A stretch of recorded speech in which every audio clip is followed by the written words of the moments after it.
The War of the Wicked, Fae Crown, Book 3. Written by Joy Lewis. Narrated by Grace Noble. Music by Roman Smith. Chapter 1. Mikhail kissed the hollow of Juris's throat. "Are you sure you don't want me to stay the night?" Juris swallowed the nest of nerves and emotion inside him. Surrendering to base pleasures tonight would have been too easy. And he owed Mikhail. He'd gotten the tavern matron to allow Juris to board in the last chance for a pittance. He hadn't been back to their attic home above Mara's bakery in months. As he remembered why, Juris's stomach flipped. "Not tonight," Juris said with no small amount of effort. Even if his body was wired for his touch, singing for the release that Mikhail's words promised, he couldn't. The barkeep disentangled himself from where he'd been perched in Juris's lap. Mikhail hovered at the threshold of Juris's rented room, looking back at him. His gaze hovered at the mouth he'd been hungry to kiss only moments before.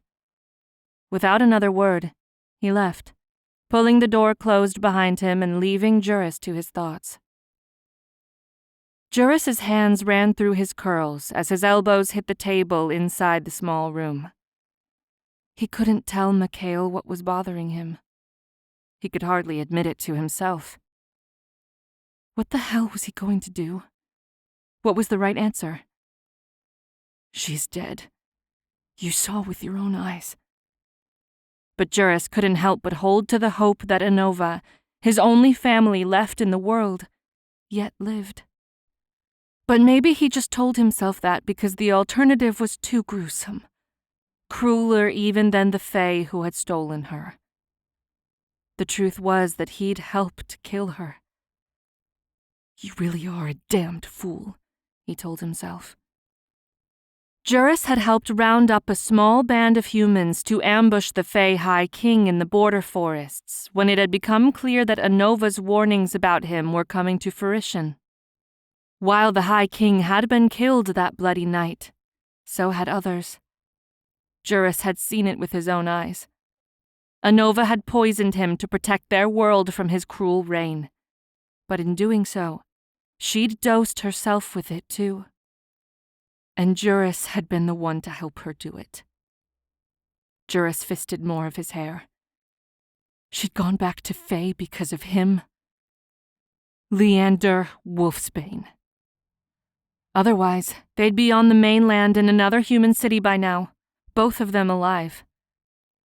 "The bastards would have taken Urbes," Juris reminded himself. But what was protecting a rat hole like this when it had meant his best friend had died in the process? And if the rumors and stirrings on the streets were to be believed, this new Fae King had his eyes set on Urbes just as much as the last one had. His teeth bit into his tongue. Damn it, what had it been for? It left him with only one real option: join the Fae resistance groups. But there was one other matter that complicated things. It was the matter of the woman after him and the debt he still owed. Madame Hinterfell. He had 3 choices when it came to her. Run from her forever. Continue his petty crimes to pay off the abyssal hole he owed. Or allow himself to be recruited to her brothel to pay it off. And joining the resistance groups wasn't exactly keeping a low profile while Hinterfell hunted him. But he couldn't just do nothing. And he'd be damned before he'd accept the last one as an option. A knock at his door interrupted his thoughts. Juris threw his head back and leaned into the back of his chair. Mikhail was persistent. But then again, maybe a distraction was exactly what he needed tonight. His mouth curled halfway up. He couldn't blame him. Juris was quite good at this. "All right, you win," Juris called to him. He swallowed. His voice sounded strange to his own ears. "Come on. It's still unblocked." But when the door swung open, it wasn't Mikhail. Juris's head jolted up before his body followed suit. It was a fae. He swept tousled black hair away from his too perfect face. The corner of his lips twitched into the ghost of a smile when he looked at Juris. It was like he knew who he'd mistaken him for or what he'd meant when he'd called out to Mikhail. There was no better word for what he was. Beautiful. Harsh was a close second. Juris swore. He'd left his knife in the bottom of the dresser pushed into the room's corner. "What the hell do you want?" Juris said through his teeth. He smirked at him, and that too was annoyingly beautiful. Charming. Anova wasn't exaggerating. Juris nearly fell over. Anova. Is she? He realized who this was a second later. It's him. Wolfsbane. Juris breathed and steadied himself on the back of his chair. He hadn't seen the fae since he'd first pulled Anova from their last job here months ago. It's you. Before the fae could respond, Juris's gaze shot back to him. You have no business walking about with her name on your tongue. She went back to fae for you, and died because of you. Wolfsbane looked at Juris for several heartbeats. The levity on his face slipped, and some hair-raising expression passed from his eyes too fast for Juris to fully see it. She's not dead. His words were low and dangerous. Juris stared. It was nearly too good to be true. He shouldn't take his eyes from the fae, but he couldn't help it. He needed to think and stared into nothingness. If she's alive and well, then why hasn't she contacted me? Why hasn't she come back? And why should I believe you? Juris's voice was equally quiet. She hasn't been back. She hates fae. Wolfsbane was silent for several seconds. Juris looked at him again. Maybe the words had had an effect on him, he considered with a vile sort of satisfaction. Another fae male has captured her and keeps her captive. Wolfsbane stepped forward. She's in grave danger. I need your help to save her. Juris stared at the fae. So she's alive. But how? Was that truly the important part? Her life was in danger while they stood there. Juris rushed over to his wardrobe where the knife was hidden. With his back to Wolfsbane, he said, Tell me everything. The fae didn't make a sound, though Juris felt him watching him. He didn't particularly relish exposing his back to one of them, but he needed to get ready if he was to do this. Gods, was he actually going through with this? What choice is there? She'd do the same for me, and has before. He wants the crown bound to her, he said, and he's utterly obsessed with her at the same time. A dangerous combination. Juris frowned as he dug out the weapon and the strap for it. Nothing about that sounded good. The crown? As in the fae crown? But there was something else bothering Juris that he considered at that moment. How had Leander Wolfsbane been able to find him? Not even Anova could have known he'd been hiding out here for the past several weeks. He'd been very careful now that Hinterfell was out for blood. How had he been able to get past the boundary?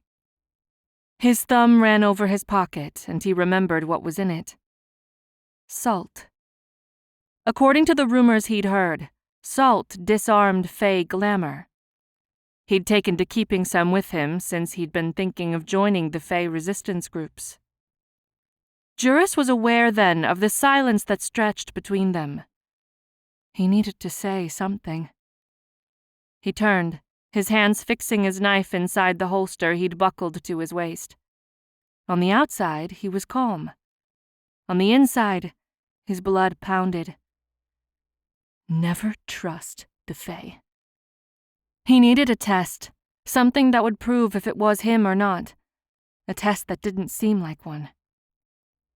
"It's a good thing she remembered which room we used to rent in this place," Juris said as he tightened the holster. "Yes," Wolfsbane said. He sounded bored. "It is. Are you ready, human?" "But we never did rent a room in any of the taverns we pulled jobs at. It would have been far too risky, especially with our home above Mara's bakery." Juris's fist released the salt into the Fae's face. At first, nothing happened, other than the snarl that ripped from his throat. It was then that his eyes changed from pure black to a strange violet that reminded him of a grackel's feather. Faster than Juris could react, the Fae boy who wasn't the Fae boy who he'd seemed to be pushed Juris against one of the walls of his rented room. "You're not him," Juris said in a gasp as his body hit the wall. When he recovered enough breath to speak again, he said through his teeth, "Who are you?" The Fae's face had changed. Although his hair was still dark, it had grown and become unruly. The look in his eyes was wilder than the look of the Fae he'd pretended to be before. "I need to get out of this." His mind raced. The weapon was still at his waist. If he could only move his hand and grab it, then a stab through the Fae's abdomen would be easy. His mouth hovered above Juris's throat. "Do you want to know a secret, human?" Juris's skin crawled when he spoke like that. He was sure he didn't. "Let go of me," he grinded out. The Fae ignored the order and said instead, "I'm the dangerous, obsessive Fae." He smiled, revealing his teeth. "And you're going to help me get what I want." Juris locked eyes with him. He felt himself swimming in his strange, violet-shaded gaze. Were the rumors that they knew how to charm humans with a look true? He needed to focus. Juris looked at the deadly Fae. He had to distract him somehow. It would surely be his only chance. "I've always wondered." He cocked his head to one side as he looked at the Fae crowding his personal space. "Is it true what they say about Fae males?" Juris's gaze flickered somewhere besides his face, leaving no question about what he meant. Or rather, where. The Fae's mouth quirked up on one side, revealing inhuman, pointed teeth. What the hell was he doing? Juris felt lightheaded. "What a foul-mouthed human." His thumb rested on Juris's jugular as his heart rate raced faster. "Wouldn't you like to know?" It was his chance. Juris hoped Fae males were as obsessed with the idea of sex as human males were. Apparently so. Though he might have had pure strength over Anova in their one-on-one scuffles over the years, he knew he had nothing on this creature in a fair fight. Too bad for him that it won't be a fair one, then. He grabbed the hilt of the knife and plunged it into the Fae's lower abdomen where it sank past his shirt and into flesh. Even before the Fae swore from the pain, his hand twisted around Juris's wrist. Pressure burst there and Juris's knife clattered to the floor. "That was a very stupid thing to do, human," he growled. The Fae's other hand shot to Juris's throat. "Do your worst, then," Juris spat. His heart thundered like it knew its end was closing in on it. "No, I have to get out of here alive. I have to warn Anova." But he couldn't move from the creature's iron grip. He tensed for what he knew was coming, strangulation and the painful death that accompanied it. But it never came. Instead, the Fae pressed his thumb under his chin, tilting Juris's head up.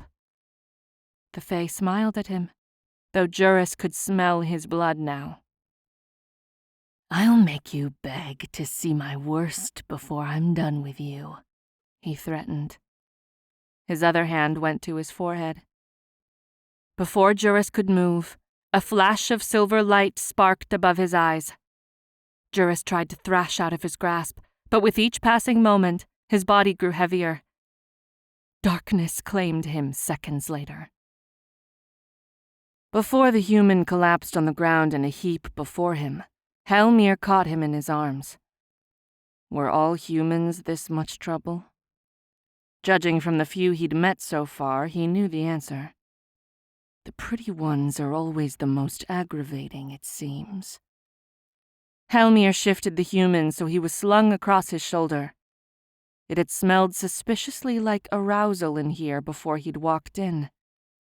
Naughty human boy. A mischievous smile flicked across his face before a grimace replaced it from the pain. His other hand went to his now wet, black-cuffed shirt. Now the tang of fey blood contaminated the air. What was more, the human had gotten him good. He'd already started bleeding on the floor. Although the typical human wouldn't be able to tell the difference in the smell of human blood and that of a fey's, his enemies could. They would find him if he lingered here longer. He'd taken a steep risk coming here. But looking at the young male human slung across his shoulder, his bait, he knew it would be worth it. This will work. Hellmyr opened the lone window in the small room and crouched on the sill, balancing the human and Hellmyr's own weight. A little moonlight later, and he was gone. Chapter 2. The twin drugs of terror and thrill were caught in Anova's throat. She watched him and wanted everything about him. Her mouth was insatiable for Cadmus's skin. Everything about him was achingly perfect. A stray beam of moonlight fell on his hard chest. He made a sound in his throat when her mouth hovered just above the waist of his pants. "Not yet," he said. The words sounded strained, like he couldn't stand more of her mouth there and also not to have more of it there. Her heart caught in her rib cage as it thrashed within her. Oh, really? And why not?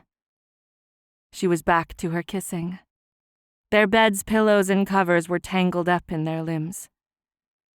"You know why, Anova," he said. "It's not because I don't want to." Anova ignored him. They'd only done this once before, but she wouldn't be put off again. She wanted this. Him. And damn it, he wanted this too. Wanted her. Her mouth crooked to one side in a half-smile. She knew one method that no male could resist.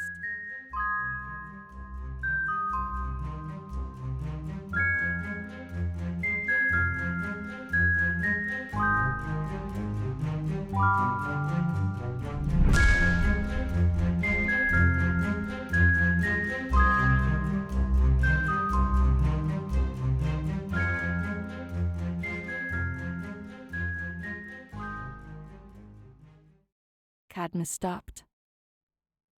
"Okay, it's all right. We don't have to do this. But the deal is you have to talk to me about it."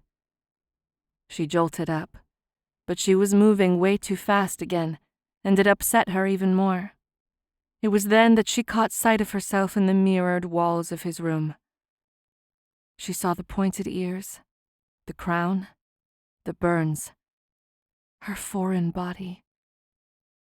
"Anova, wait," Cadmus said. "Please." But she was already out of the room. She couldn't be in there.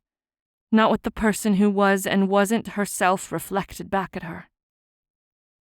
After she came off the twisted stairwell downstairs, her chest heaving from her escape, Anova avoided the dining hall. Voices rose from the cracked door to the rest of the estate. It was Nerium, Della, and Maris. She heard the clink of glassware and Della's high laugh. Since Nerium had rescued them from East Woe Palace and they'd all reunited after what had happened in the Lost Forest, the three of them had been inseparable. Anova was overjoyed for them, but she couldn't bring herself to let them see her this way. Ashamed and distrustful of her own body, uncertain, unhappy when she should have been nothing but. She didn't think she could lie convincingly to them right now, so she passed their company up for the room she knew to be empty. This time she knew that Cadmus wasn't coming after her. Her heart thrashed in her chest at the memory of his hands and mouth on her. Her jaw worked. She'd make him drop the matter, sooner or later. Besides, she needed to find more information about something. Or rather, someone. When Anova crossed into Cadmus's study, the walls of texts muffled the sound of her footsteps. She breathed, finally assured that she was alone. Anova started by pulling the tome of Fey tales from the shelf, followed by the text on translating the style of ancient Fey runes that typically made her eyes cross without its help. With both books in her arms, she settled into Cadmus's plush chair. But Dawn's approach was too soon, and true to the Fey whose body she inhabited now, she tired at the feeling of it. When she rested her head against the plush backing of the lounge chair, her eyes remained closed. Anova was lost. A bloated moon sat in the sky above her, but she didn't dare look at it. It might stare back at her. There was something wrong with these woods. They weren't ending. It wasn't that she was going in circles. She was going on into nothingness. But there was more to it than that. She was being watched. Anova turned on her heels. "Show yourself," she challenged, but nothing responded. "You're crazy," she thought, but she couldn't shake the feeling. She knew there was something here. With a start, Anova began to run through the cursed woods. Her breath puffed in front of her face, and slivers of moonlight escaped past the canopy of trees above her. They fell on her skin like burns. It was then that she heard the voice. It was the one that had haunted her in her quietest moments for weeks. "Your debt to me is due, Anova. You're going to pay up, one way or another." The voice didn't belong to Madame Hinterfell, the woman she owed many gold coins to. No, this was... She spun on her heels and gathered the vile energy of the blood crown at her fingertips. She would save herself, no matter what she had to do. The demon Rietvar was behind her, but he wasn't in either his goblin form or the disturbing human one. The massive silver beast launched himself at her, but not before he opened his maw wide enough to swallow a building. Anova couldn't move, and his jaw tightened around her in a gulp. "But luckily for you, you're almost ready to repay me." Chapter 3. Anova jolted awake, her breaths coming too short for her to breathe properly. She shoved the blanket off her. Someone had visited her in the night, and tried to rise to her feet. Cadmus was above her and stopped her from rising. "What's wrong?" The sound of a heartbeat thrashing drowned out all other noises. She thought it was her own before she remembered she could hear such things as the heart rate of others. It was too much, and she pushed the thought away. He'd been worried about her, though that was clear from his face. He lowered himself to where she sat. "You were screaming," he said, his lips tight together. She didn't decide to do it consciously. She hid her face against his chest. "It's him. Rietvar," she whispered against his skin. Cadmus tightened his grip on her and made a vow. "He won't get you, so long as I live." But that was the issue. Rietvar didn't want her dead. He wanted something else. Since Anova had brought Cadmus back from the realm of the dead by bargaining with Rietvar, They'd tried to learn what they could about him. Purveyor of souls. Death. Whatever name he went by, Rietvar was a creature out of human myths and fey tales. And she owed him. Not only for the feat he'd pulled to retrieve Cadmus's soul from the afterlife once he'd sacrificed himself for his twin brother, but also for the hasty bargain she'd made with him when she'd thought she wasn't going to outlive a month. Her stomach churned to remember what he'd made her promise. One act of service to me, the nature of which will be determined at a later date. At the time, she'd been sure she wouldn't see the day to repay it. She'd been a fool. She and Cadmus had dissected the bargain's wording in what felt like every possible way. There was practically no hope of determining what Rietvar would ask for. He could ask that she spend the rest of her life trying to push a building to budge a hair width. It wouldn't have endangered her life to do so, which was the bargain's only real stipulation. And yet it would surely end with her descent into madness. He could ask that she pluck the moon from the sky for him. He could ask anything of her, and the fact that this entity had so much power over her made her physically ill. He said something to me. I don't think it was just a dream, she whispered. Though she couldn't see his face, she felt him stiffen. What happened? Anova closed her eyes. He said I'm almost ready to repay him. The silence that pervaded his study was uncomfortable. Anova wasn't dense. What Rietvar had said wasn't a good sign. They couldn't afford to interpret it merely as a dream and not a warning. When Cadmus spoke, he wasn't the Fae she knew. He was speaking as the son of the strategist and right hand of the previous High King, the patriarch of the House of Wolfsbane. Slowly, he disentangled himself from her and started to pace.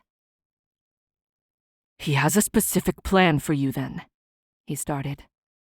Almost ready, he muttered a moment later. Anova could see out of the corner of her vision that he was staring at her. I'm sending Nerium away, he announced. Anova rose. Where is he supposed to be going? She thought back to last night and what she'd heard in the dining room. If something happened to him, she didn't think Della and Maris would forgive her. She added, The entire Fae realm is looking for us.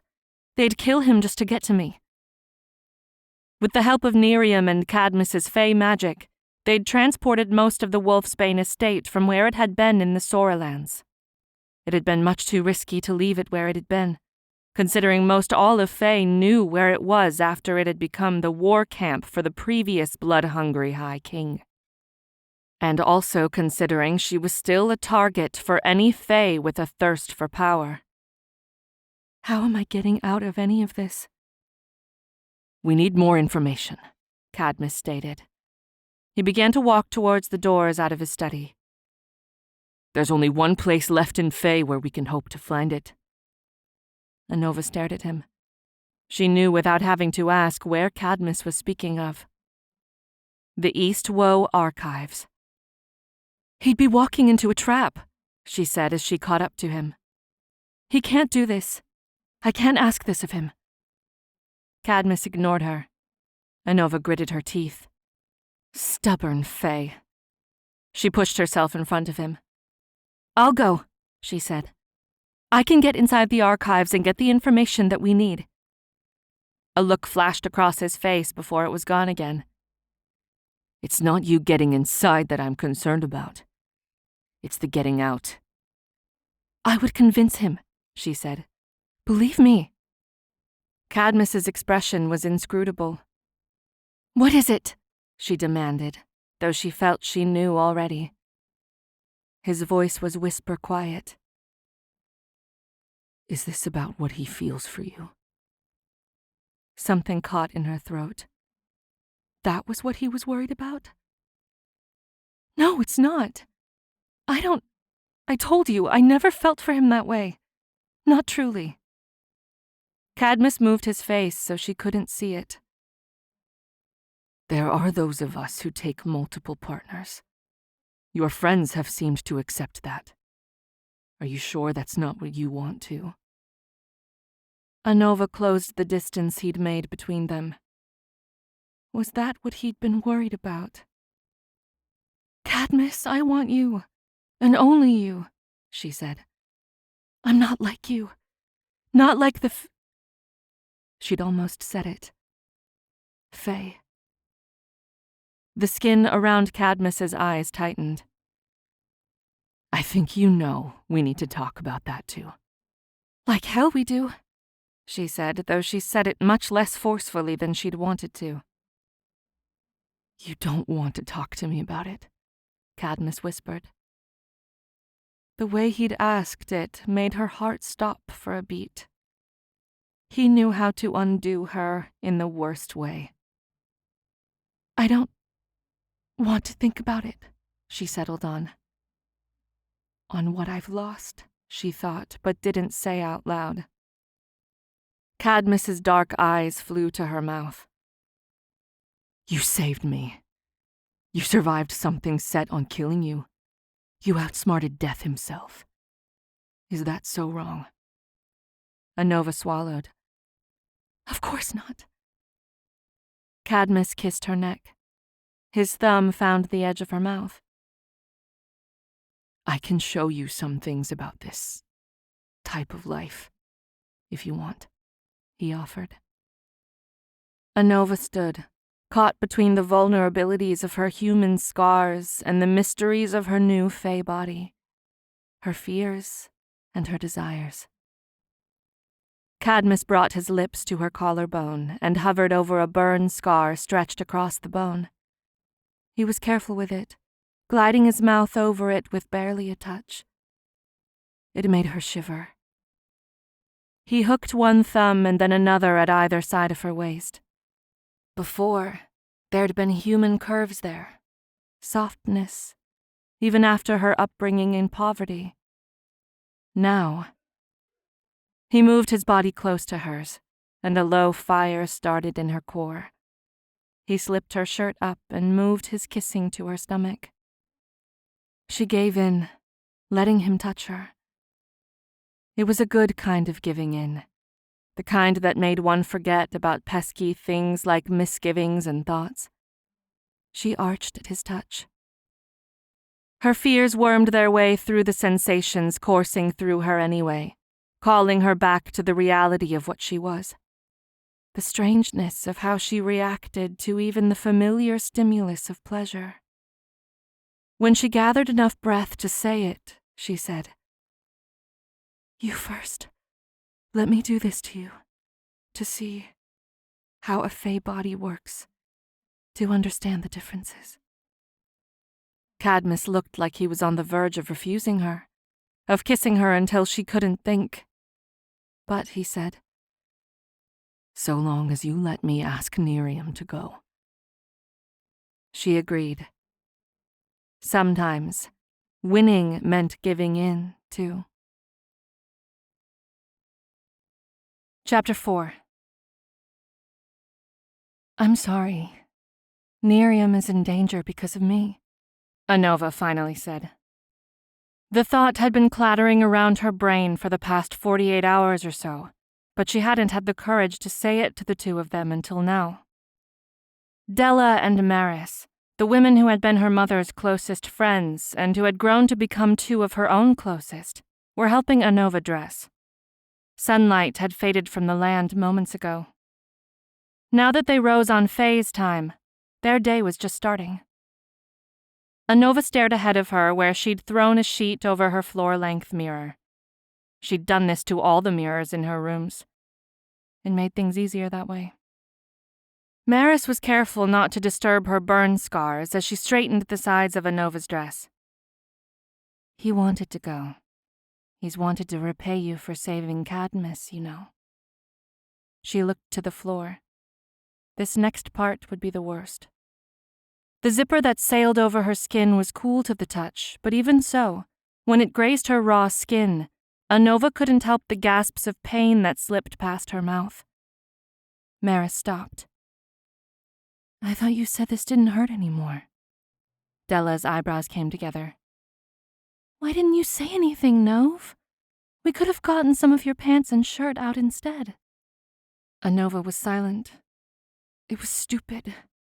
She didn't need to be reminded of that. She liked her burn scars. They reminded her of being human. But she liked her dresses more.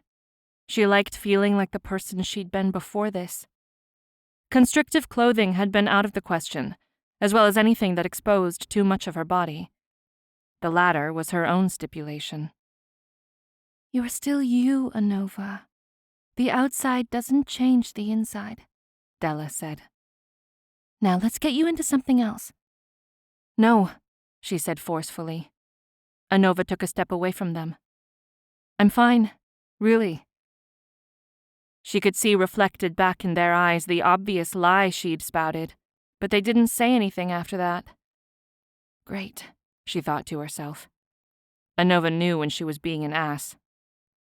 Della and Maris were too good for the likes of her.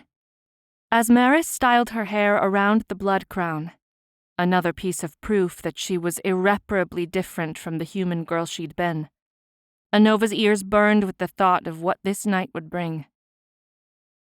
And just what are you thinking about, Anova? Della asked.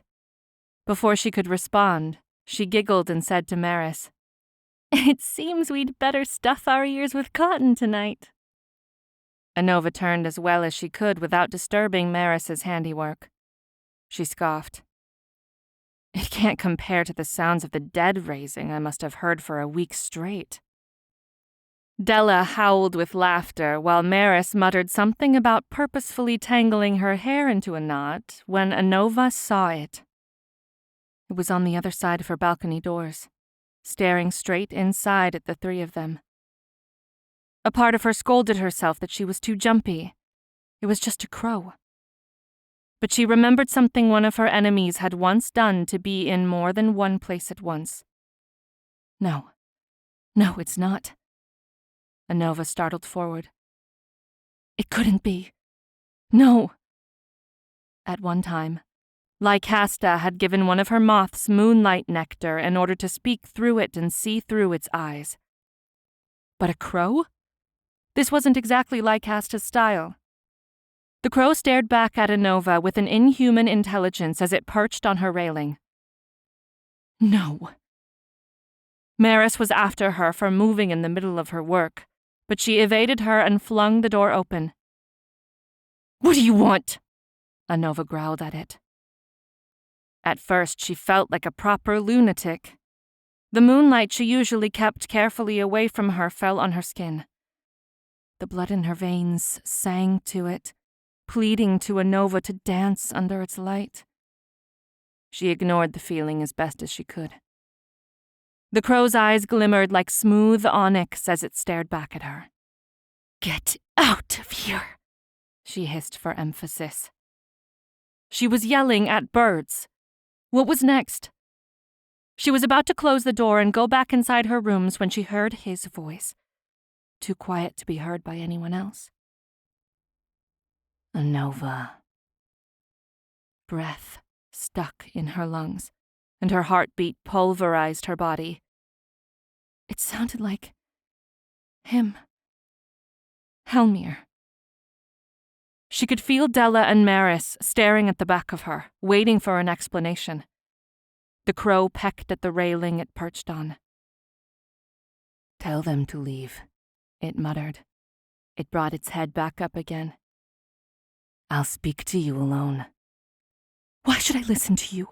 She whispered, still not sure why she was masking his presence already.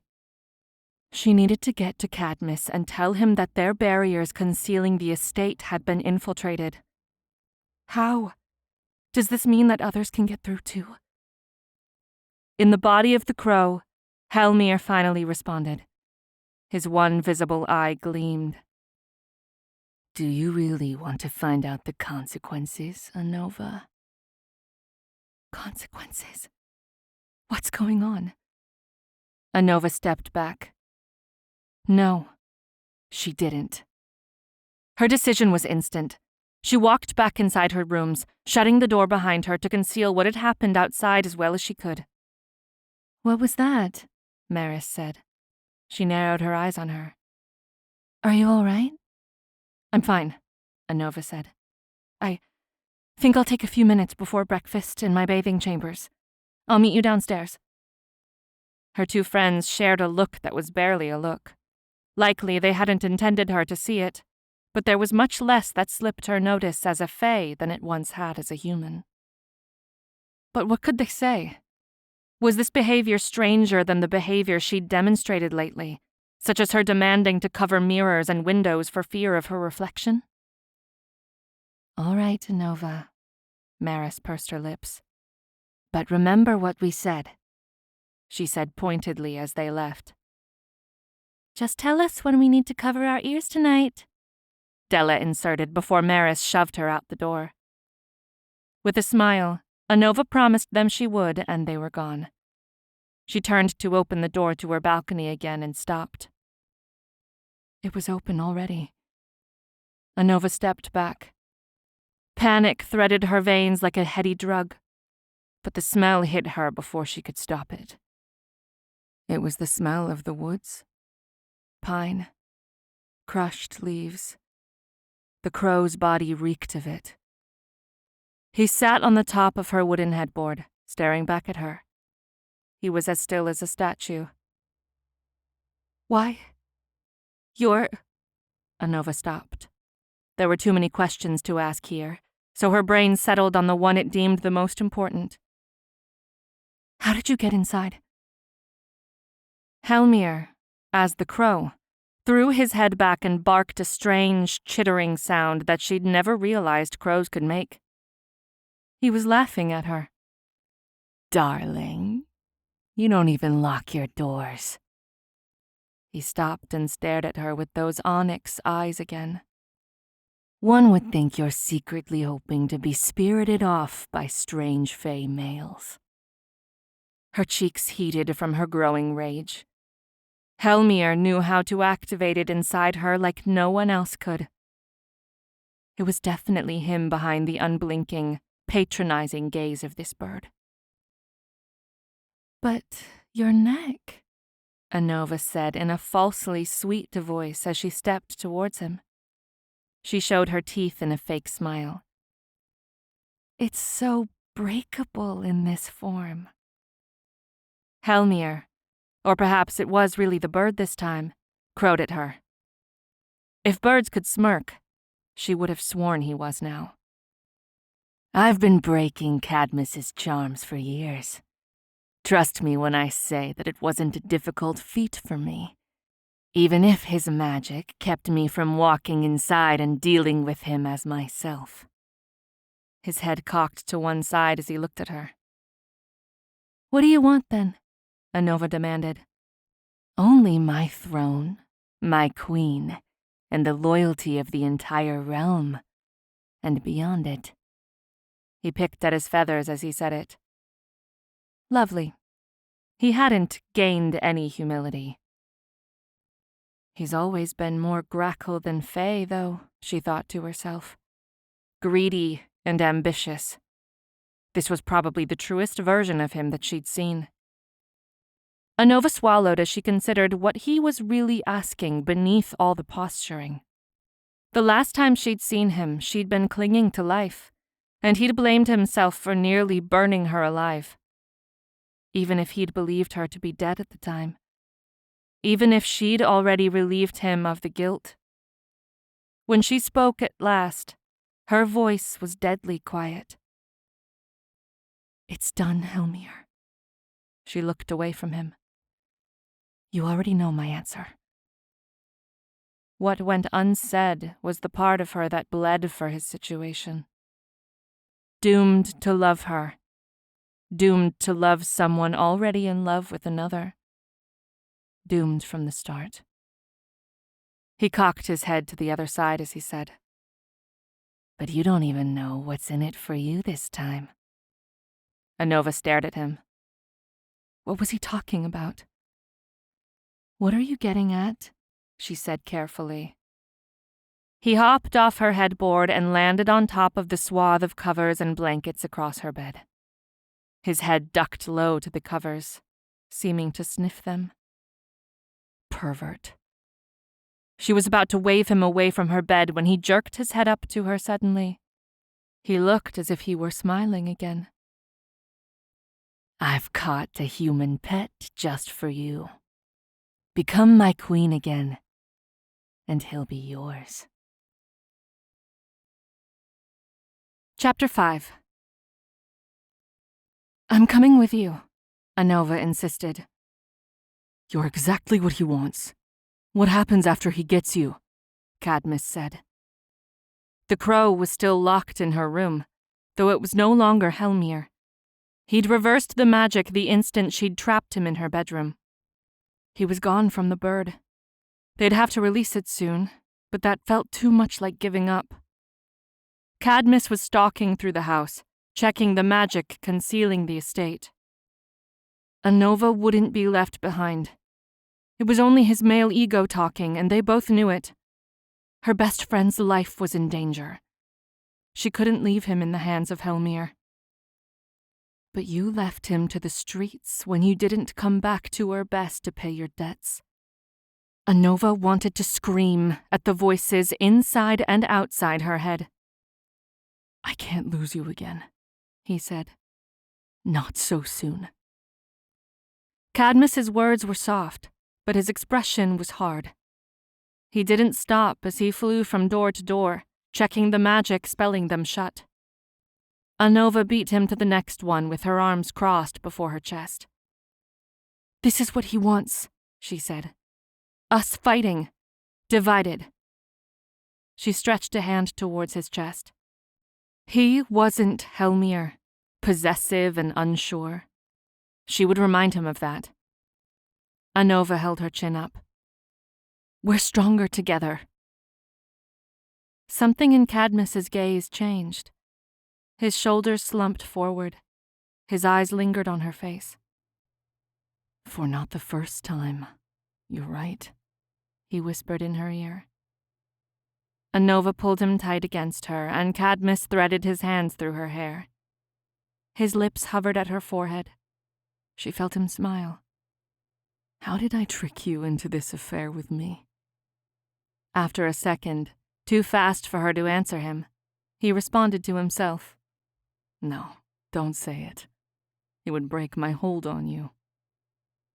Anova pressed a kiss to his lips, full and consuming. This wasn't like it had been in his bedroom. This kiss was for them both. Cadmus pulled away from her, still holding her in his arms. His breath tickled her neck when he sighed. Is it ever tiring getting exactly what you want? Never, she said. Cadmus shook his head. We need to go soon. I've asked Nerium to hold off on entering the archives. He's there already? Anova's heart jumped into her throat. Cadmus smiled. He tends to be fast. Anova itched to ask him to use some of his magic so she could speak to him, to figure out where Juris was being held. But she held herself back. The three of them would be more capable of breaking him out together. There was no sense in endangering Nerium's life like that, or that was what Cadmus had convinced her. Juris, please hold on. I'm coming. This was her fault, and she would fix her own mistakes. And allowing Hellmyr to blackmail her was one of them. She would rectify that mistake soon as well. Anova and Cadmus started for the grounds beyond the estate. There was moonlight left to burn still, but they had a night of hard riding ahead of them if they wanted to catch up to Nerium by the next moonfall. As soon as Cadmus unstoppered the bottle of silver liquid he held out, the creature appeared like a moth to flame. Although, as a butterfly, she might have taken offense to the comparison. Viridia alighted on the edge of the glass, her mouth part tasting the air as if in anticipation for the treat ahead of her. Hello again, friend, Anova murmured to her. Viridia's head moved towards her so her black coal eyes met her gaze. Viridia had been with Anova through some of her worst moments, and along with Juris, had even helped her escape her jail cell in Urbes. They'd found her after moving their estate across Fae. Or rather, Viridia had found them. After breakfast one evening, Anova had walked out to her balcony to find her there, her iridescent green wings fanning out and in slowly in a silent greeting. From her first journey into Fae, Viridia had been fed Fae magic to help them cross the Soralands to the Wolfsbane estate as a winged mount. Since Fae magic only lasted the night, she'd safely returned to her normal size. But as Cadmus had explained, once a creature like her got a taste of moon magic, sometimes they refused to go back. The human world would taste and seem dull to them in comparison. Cadmus's nose wrinkled. "What's that smell?" Anova narrowed her eyes at him. Once he'd mocked her for smelling like a human. She was about to bite back a reply when she realized something. She smelled it too. Something reeked of sweat, fish, and earth. Humans, she realized. Her heart throttled her throat. Who was it? Why were they here? The visions of the children that the previous High King had captured and kept in cages sprang to her mind. Were these more humans captured by the Fae? "Come out," she called to the woods around them. "We won't hurt you." Anova made a step forward, but Cadmus grabbed her wrist. Before she could say anything to him, a whistle sang through the air. He jerked her away by the arm just in time for an arrow to sink deep into the earth where Anova had been standing seconds before.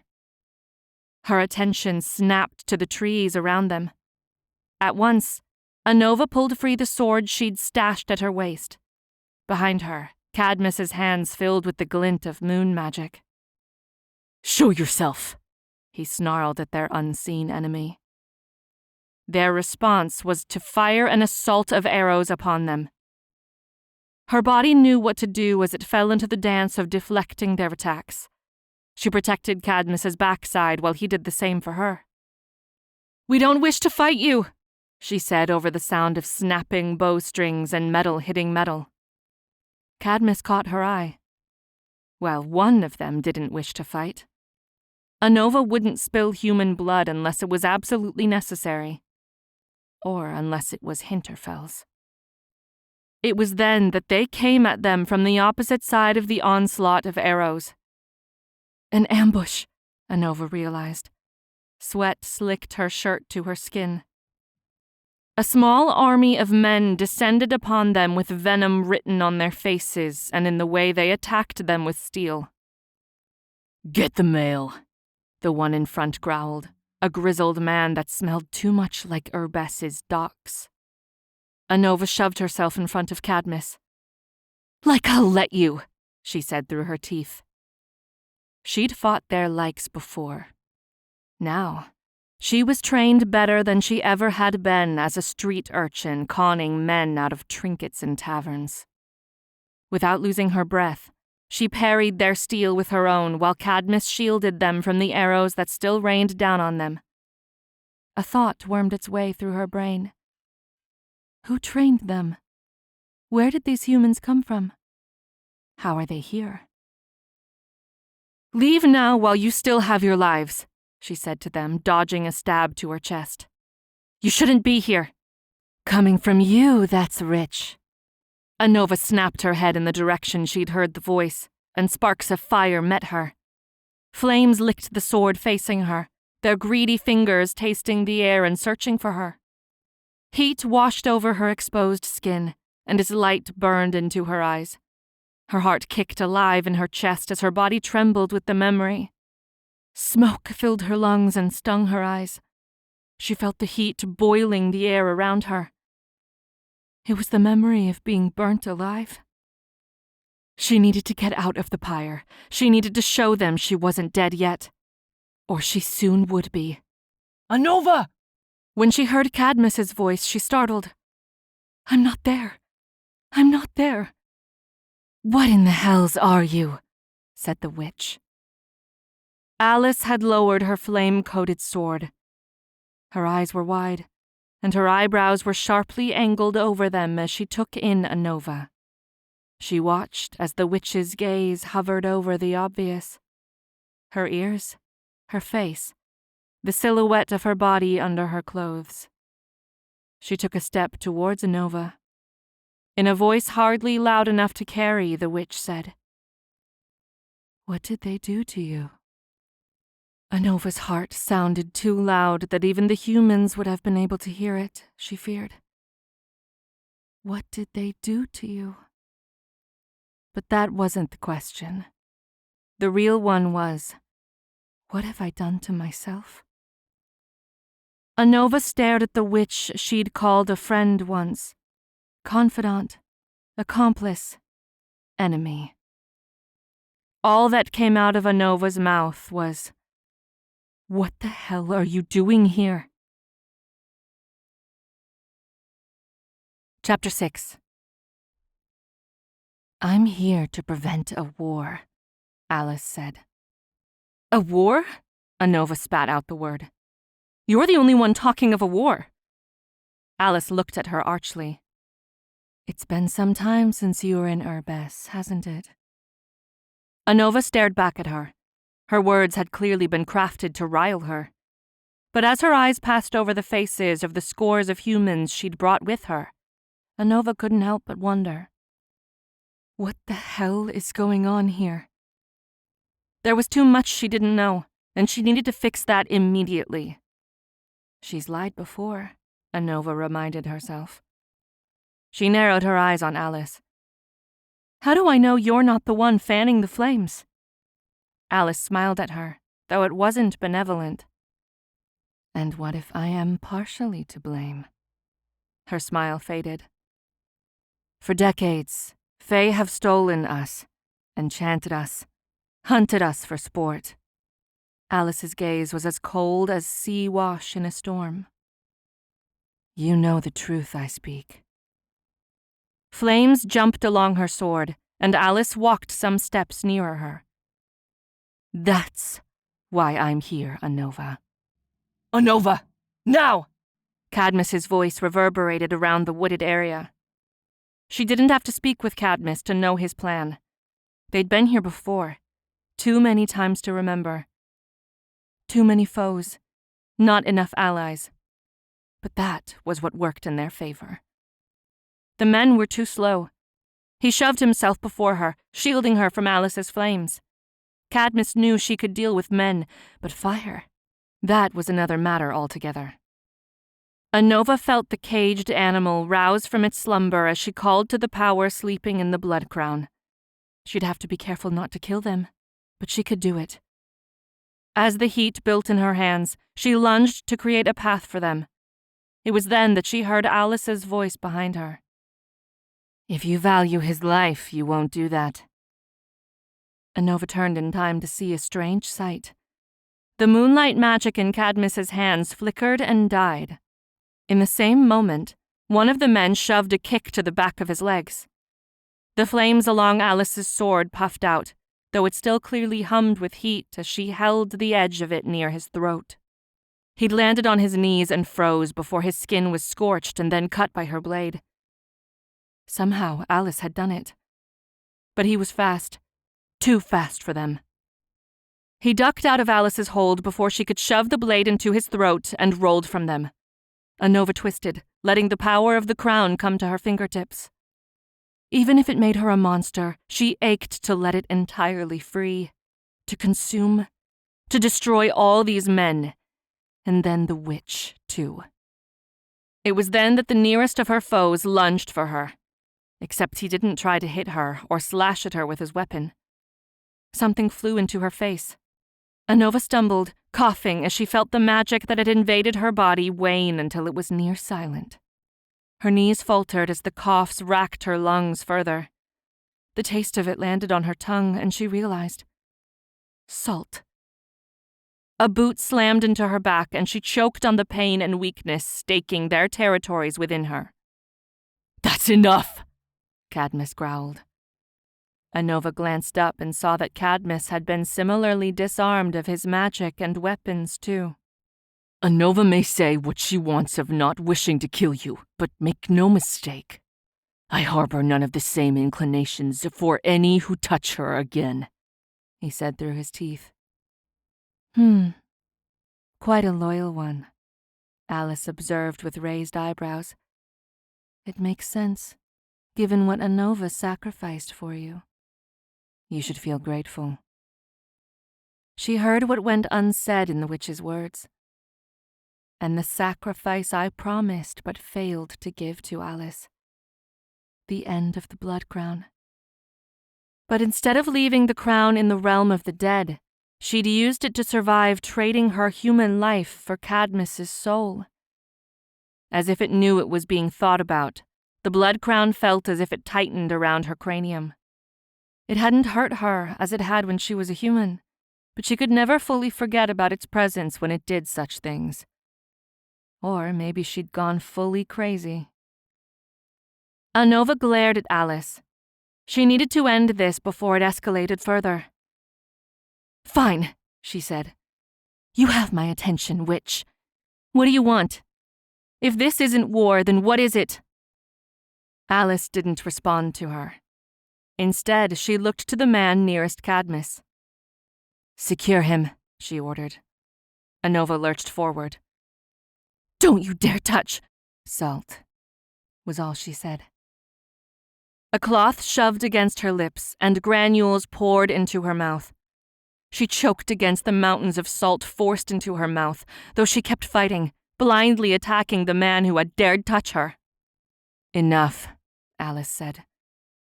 Anova spat what she could on the ground, and though the world swirled around her and her magic was gone for the moment, she kept herself upright. The grizzled man who had forced salt into her mouth stepped away from her. It could only mean one thing. Her gaze darted to Cadmus. He was bleeding from a cut along his cheek, and he'd been shoved to his knees once more. His hands had been hastily bound behind his back. Her eyebrows came together. Had they forced more salt at him too? He looked as dazed as she felt. It sobered her. What happened? How had they gotten the better of him? Alice must have seen the fight and her eyes kindled at seeing Cadmus hurt because she looked at her warily before approaching her. Anova, listen to me for a moment. I'm not here so we can hurt each other. Speak for yourself, Anova said. Any lingering feelings of camaraderie or feeling as if she owed Alice something had all dried up. The witch continued as if she hadn't heard that. What I'm asking is something we both want, but I need to know it will get done. There's too much at stake here. Alice paused in her speech, and Anova wondered at the expression on her face. It was almost regret, or perhaps hesitation. There are more of us, she said to Anova finally. We found the entrance to your manor tonight when you left it. A cold dread gripped her stomach, and she felt as if she spun on a spider's web. It was all too clear what Alice meant. Or rather, who. Della. Maris. She wouldn't dare involve them. We are not the Fae, Alice said. We are not conquerors. We are angry, certainly, but not unreasonable. Or cruel. And somehow, Anova suddenly knew what this was all about. Hellmyr, Anova whispered. Alice's brown eyes glimmered in the darkness, and despite what she'd said, she seemed exactly like the Fae in that moment. Entirely too sure of what she wanted, and tempted to madness by almost having it. Get him to me. This is what I need. Why? What do you want with him? Anova said. She didn't like how her voice sounded. She feared looking at Cadmus in that moment, to see what may have been written on his face from her words. Someone must answer for it, Alice said, her teeth bared. The crimes that your people have committed. Your people. Anova wanted to say something to that, but she couldn't. She would have looked the fool in front of all these humans, arguing about what she was when she'd nearly killed them with magic forbidden to humans. You want revenge? Anova countered. Yes, well, obviously I want. She interrupted Alice to clarify. For her. Your mother. It was too plain to see, and to say she was here for any other reason was a blatant lie. Alice stared back at her, and an uncomfortable silence crawled between them. When she spoke again, her voice was much more measured. Something has to change, Anova. You're aware of that. Whether that's accomplished by negotiations between humans and Fae or any other method matters less to me than the fact that the end is the same. Humans can't be made the target anymore. Anova watched the girl before her. At one time, she would have had done nothing but agree with Alice's words. And she still agreed with her, at least in principle. Her mother, too, had been murdered by Fae who'd wanted to toy with humans because they were the weaker species. In the end, she was still human inside.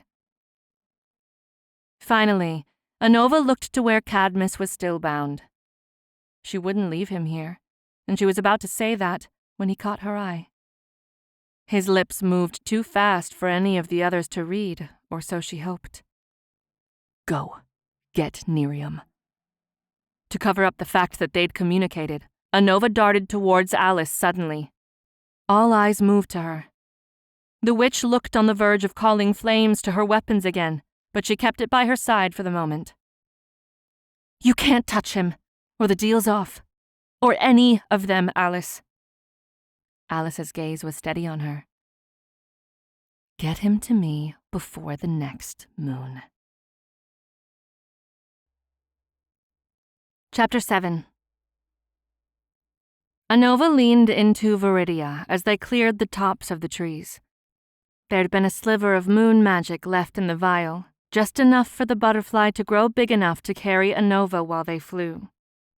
But day was breaking. She knew it when they lost altitude enough to skim the branches below her, and the tops of the trees scraped at her legs. Below her, Viridia's body changed once more, and Anova fought to keep her grip on her. This is it, Anova said through her teeth. She shifted her weight as Viridia became even smaller than a calf. She gave one more peek below her to confirm there was more than a dead drop below them and told her companion, We fall here. If she could have laughed, she would have. She'd said it like it was a decision when the truth was, they'd lost the magic to go on. When she slipped from Viridia, Anova spread her hands before her as the branches below them rushed to meet her. Wind ripped at her clothes and hair, and she called on the power inside the crown to shield them from further physical harm from falling. But it didn't work. Anova didn't soften the blow before her. Instead, the crown's magic destroyed the tree's topmost branches. Pieces of its wood creaked and fractured as Anova crashed through the upper reaches of the tree. Pain from her burnt skin burst inside her, and she swallowed her screams. Splintered limbs scraped at her clothes and skin, and a bough slammed into her stomach, stopping her momentum. Finally, Anova let loose the agony inside her. She slipped from the branch, but this time she didn't have the fight to stop her fall. Something in her felt like it had broken with the branch. Anova braced for the impact of the ground against her back. Instead, the world slowed down around her. Strong, yet slender insectile limbs grasped her. They still fell, but when they hit the ground, Anova didn't break further. A wordless groan left her lips, and she found she could barely move. Somehow, even with the pain from her scraped and bleeding burnt skin, the pain in her abdomen was worse. Anova bit back the cries of pain that rose to her lips. Dawn was flooding the woods around her. She wasn't in the Soralands anymore. She needed to move. but she couldn't force herself to get up. As the air warmed from the sun's slow ascent, Viridia alighted on her nose. She'd fully transformed to her original size. Her compound eyes seemed to linger on Anova's face in concern. Anova breathed. No, she wasn't sure she was okay. In fact, she was pretty sure she was anything but. "What am I going to do?" she asked between her teeth. She'd left behind Cadmus, Della, and Maris. Cadmus had wanted her to regroup with Nerium, but what then? While Anova and his fey manservant could attempt to fight back against Alice and her human army now that they knew what to expect, there was another complication. Juris was on borrowed time. Hellmyr had made himself perfectly clear. He called Juris a pet, and Anova remembered with clarity how Hellmyr reacted to her the first time they'd met. Hellmyr had nearly hunted her through the border woods for the fun of it. If it seemed like her answer to him was no, well then there'd be no use for the bait, would there? Anova forced her body upright, swallowing the groans that wanted to leave her lips. After ensuring the crown was still attached to her, it had a way of securing itself to her head, she found the direction she knew Eastwoe Palace to be in. She needed to save Cadmus, Della, Maris, Juris. Her breaths came too shallowly. Viridia landed in the nest that had become her hair tangled around the crown. She needed to stop Alice and the humans, didn't she? For Alice, the ends justify the means, she reminded herself. Her teeth grinded against one another in her head when she thought of any of those men trying to touch Della and Maris. In the silence of her thoughts, another concern returned to the surface of her mind. There was also her little issue of her debt to the being known as Death. As she scented something familiar on the air, Anova considered that there was perhaps a way to fix all she needed to with one act. She looked to the new day above her. "Wait for me, Cadmus. Please." Nerium's eyes missed nothing. They lingered on how she held herself, perhaps piecing together all the injuries she'd sustained when falling from the sky. And yet, when she explained the situation with Alice and the humans occupying the Wolfsbane estate, Nerium didn't try to argue with her that what she was proposing was too dangerous. "He won't be happy you're doing this," he murmured. "So Nerium agrees with me," Anova noted with surprise. But as much as Nerium liked her, she knew his highest priorities were Cadmus, Della, and Maris. "I can't leave Juris behind. Cadmus will realize that," she told him. She hoped it was true. And as much as Anova hated to admit it, she'd already proven herself fairly useless against the witches' tactics. They needed more firepower. They needed the High King. The question of how she was going to convince Hellmyr to do her a favor when he currently held the cards was something she'd have to figure out later. Not all the cards, she reminded herself. She swallowed. As the declared High King of Fae, Hellmyr had seized all the power and status he'd wanted. But there was one thing left he hadn't been able to steal away. Anova remembered Hellmyr's proposal and swallowed. It won't come to that, she thought. All she had to do was manipulate him into driving the humans safely back into Urbess. Which is something he should want to do anyway, she considered. Nerium was nearly ready to ride back towards the Wolfsbane estate. Her hand flew to the creature still perched in her hair. "Wait," she said. "You'll need to get back before something happens to Della and Maris. Since you still have some moonlight nectar spelled to transform her, you should take Viridia." His eyes rested on her companion for a moment before he shook his head. "I'll find another creature for that." A rare smile flickered across the Fae's face.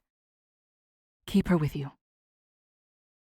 The levity dissolved from Nerium's face a moment later, mirroring Anova's own fluidly changing emotions. The lives of their loved ones were at stake, so they couldn't afford to waste time. "Anova," he said, his eyes narrowing at the corners. "Are you sure you can do this?" "I have to." It was her only answer, and they both knew it. "If he could, he would kill me for this." Nerium closed the small distance between them. Suddenly, Anova remembered that this Fae was just as deadly with poisons and blades as Cadmus had been raised to be. "And he will do worse to me if you're hurt," Nerium continued. "You can't allow yourself to ever be in a position of serious danger while you're there. Hellmyr is an ambitious little bastard, so he will do what he needs to in order to get what he wants. I don't think I have to tell you what he wants above all else." "Myself, tied to him in the most binding of Fae ceremonies." Anova nodded. Hellmyr hadn't murdered her for the blood crown the entire time she'd been his prisoner as a human. She had to gamble that he still wouldn't. They had little other choice. Besides, if there was one thing that she was good at, it was manipulating Fae males. She had to do it even if, this time, her heart was tangled up in it. "Focus on getting yourself and the human out first," Nerium said. "If that proves to be impossible or unwise, you will slip to the High King information of the invasion. As you said, he will have little choice but to side with us." Anova agreed with him verbally. The problem with sides was that there were never just two. Chapter 8. As much as she hated to admit it, Anova didn't have the strength this time to sneak inside Eastwoe Palace. Besides, this was a different kind of breaking and entering. "This is for Juris and Cadmus and Della and Maris," she reminded herself. Too much rode on her for her to fail here. After she promised Viridia that she would find her again soon, Anova walked to the front of his castle. Something in the back of her head buzzed. It was the feeling she got when she accessed the part of her tied to the blood crown. Fae guards lined the front, standing like gray sentinels in the early morning when most of Fae was sleeping. As soon as the breeze lifted behind her, carrying the smell of another Fae to them, their heads and weapons raised at once. She passed the last of Eastwoe's trees filled with will-o'-wisps and dangling moss, coming fully into view of his guards. "Stop! You'll come no further," the one in front said. The sun was angled above them. They had only their teeth and teethy weapons. Anova cracked her neck. Despite the pain surging through her from her injuries, she had a suspicion this next part would be enjoyable. Some of these Fae boys had held her at knife point last time. Anova pushed the power from her hands, and it glowed a searing white as she did so. "Don't kill them. Focus." She aimed her thoughts at creating a plume of magic, rather than focusing on a single point and creating a weapon out of it. Anova held on to it while it grew like a bloated sun until she couldn't any longer.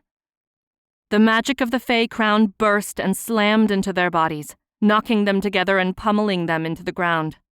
The excess magic from the crown continued, hitting the building's delicate exterior. Pieces of decorative stone goblins rained down on her. Anova ran through the smoke and rubble. She was getting better. Even if some of the palace had been damaged, this was the truest breaking and entering she'd ever done. Anova giggled at the thought. Maybe she was mad. But if this was madness, then it wasn't so bad. At least she was funny when she was crazy. The rest of his palace guards wouldn't be long now. No Fae could sleep through that. She'd barely made it through the first section of the palace's halls when she heard him. "I knew it was only a matter of time before you crawled back to me." "Fae bastard." Anova turned to see Hellmyr, still much too harshly beautiful than any male had any right to be. His dark, violet-black eyes held her gaze like a prison. His hair was unruly, like he'd been roused from slumber. Good, she thought with a measure of malice. His eyes moved from the crown to her face as a new expression came across his features. You've gotten powerful. His strange response made her stomach flutter. He liked seeing her destroy things, even his own things, it seemed. She had no time for his games. She had to know. Where is he? Tell me, she demanded. Without thought, power gathered in her from the crown. If this fae had touched him, she would... She heard his rabbit-paced heartbeat before she heard the rest of him. Juris. He rushed her, running past Hellmyr in the wide hall. Anova, he gasped. Before she knew it, he was in her arms. He smelled good, like sea salt and hickory-lined attics and blueberry vanilla pastries. He smelled like home. Are you okay? Did he hurt you? She asked him in a single breath. She reluctantly allowed their embrace to break. I'm fine, but it... Juris seemed to process her appearance for the first time. Anova. Somehow, the Fae King was still faster than she could process. Hellmyr was suddenly beside them, his hand under her chin. Afraid I'm not that kind of monster. With a light touch, he moved her face from side to side. His jaw tightened with a bare twitch as his eyes ran over the rest of her, seeing, no doubt, the evidence of her new injuries. But it looks like he is. Anova pulled away from his touch as she glared up at him. Cadmus didn't do this. You know that. He can't keep you protected, he said in a soft yet deadly voice. Her mouth went dry at that. It was a ridiculous conclusion. I'm fine. That should be enough, she said and angled her body between her best friend and the Fae King. I'm here for Juris. In exchange for my presence here, he's going free, as we discussed. Nov, Juris protested behind her. She ignored him. But Hellmyr only laughed at that. She felt her teeth grind against each other in her head. That's not quite what we discussed, Hellmyr corrected her. He made a tutting sound. Besides, our little discussion at dear Cadmus's estate can't supersede a Fae bargain. Anova stared at him, waiting for his words to make sense. They never did. That's when she felt Juris fidgeting behind her. She turned to see his lips pressed tight against each other. His face was pale. No. Gods, no. Juris said. He swore he was off to hunt you down and even kill you. I didn't. Hellmyr smiled, revealing pointed Fae teeth. I can be a very convincing monster. Anova turned on the Fae King. You didn't. You conniving Fae bastard! You didn't make him bargain with you, you... His grackle eyes brightened. Who knew owning humans could be so profitable? The latent power sleeping in the crown shot through her like a drug. She would kill him. She would murder him right here in his own halls. But as she stared him down, her mind provided her the answers she needed. Trade him to Alice. Save Cadmus. Save Juris. She had until the next full moon to do it, but she'd had less time before. Chapter 9. His Fae servants had apparently cleaned the chambers she'd had when she'd last been here. Everything was as she'd remembered it. Too many clothes were stuffed in the closets, every piece of furniture doubled as a lounge, and her windows had been barred to prevent outside entry. or perhaps escape. But it felt unnervingly empty without the others who had lived here as well. Della, Maris, Alice, even Sarah. Anova shuddered when she thought of the young human servant. She'd been an agent for Lycasta's grand scheme to poison Anova with belladonna. Anova would have died. The blood crown would have been passed on to another fae, and it would have made Cadmus's decision to let his brother live instead of himself an easy one. Only the last of those three had happened. She let her head fall into her hands. There were too many fae bargains here. Too many moving pieces, and yet all the pieces were far too delicate to manipulate carelessly. It was like trying to throw a ball of glass without shattering it. "I'm sorry, Anova. I know they lie."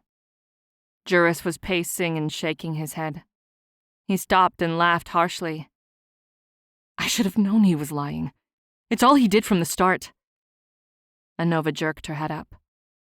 "How? What happened?" Juris's gray eyes reminded her of morning mist. Shifting, but not yet transparent enough to see through. "I'll tell you. If you tell me something." She didn't have to ask. Seconds passed by like that, each of them staring at the other. But something in her didn't want to break the illusion that things were as they'd always been between them. That they were the same people they'd always been. Juris took a step towards her. His voice was too quiet. "Anova, I saw you die." He took another step. "And I helped you do it." Anova stared at the floor. In no small part, she'd deceived him to her true purpose on that night. Juris had helped her kill the last tyrannical High King, but she hadn't told him that doing so was likely going to kill her too. He must have seen me succumb to the poison. Cadmus had told her what had happened after Anova had poisoned the king by disguising herself as his lover, Lotharia. Hellmyr had stabbed him through, but he'd been too late. The crown had already passed to a then-human Anova. Cadmus had escaped the battle with a gravely injured Nerium. Some other fae had dragged her from the battle, likely to kill her at the first opportunity. In any case, Juris hadn't seen her wake. And Anova hadn't gone back to Urbess for him either. Of course he'd think her dead. She moved her gaze back to his. Even before her mother had died, he'd been the one she'd been closest to in the entire world. So why was this so hard for her to say? "I'm sorry, Juris." It wasn't enough, but it was a start. It was time to tell him everything. Juris listened to her story without interruption, even when she told him how she'd traded her humanity to save Cadmus's life. Or rather, how she'd traded it to bring his soul back after he'd sacrificed himself, thinking that his brother's life was worth more than his after assuming Anova to be dead. Silence stretched through the room. None of it was an excuse for allowing him to think her dead for so long. She wanted to buy him a blueberry swirl pastry to bribe him into forgiving her like she used to. She wanted to tell him how she'd gone looking for him in Urbess the night she'd found Alice, but she kept her mouth shut on both accounts. Juris raised his gaze from where he'd sat down across the room from her in a plush, fae-made chair. He looked at her straight and said, "Those are certainly worse bargains than the one I made." Anova darted to her feet. "Are they now?" She smiled a fake sweet smile and said, "Am I the one indentured to a maniacally ambitious fae king?" Juris mirrored her movement and came to his feet. "No, but at least I don't owe the fae Lord of Death." Anova couldn't help it. She started laughing hard enough to make her abdomen hurt, but she couldn't stop. Juris had a way of doing that to her. She'd always considered them cut of the same cloth. both street rats and thieves that had cut their teeth on the predators living in their harbor city. Juris had joined her unhinged laughter by then, so there was little hope of her laugh stopping soon. Tears rolled down her cheeks at their ridiculous predicaments. For once, she didn't hear one of them approach. The guard was inside their rooms already. She groaned internally that she'd forgotten to lock their doors. But the look on his face was utterly worth it. Well, if she scared a few of them, that wouldn't be so bad, would it? Maybe they'd even leave Juris alone. "The High King requests your presence in his chambers, Your Highness," he said when he could finally be heard over their dying laughter. Frown lines were still visible at the edges of his mouth. Juris's head whipped to her. She wasn't sure if it was the "Your Highness" part or the "his chambers" part that made him look at her so. "Fine," she said when she could speak calmly again. "I'll be there." She shared a look with Juris. At least it would be a good opportunity to discuss the terms of his bargain. Chapter 10. After reassuring Juris that she'd be fine alone with him, she still wasn't quite sure she would be. He'd been the one to first teach her how to harness the magic in the blood crown, and now that evening had settled into early night, he had his magic back.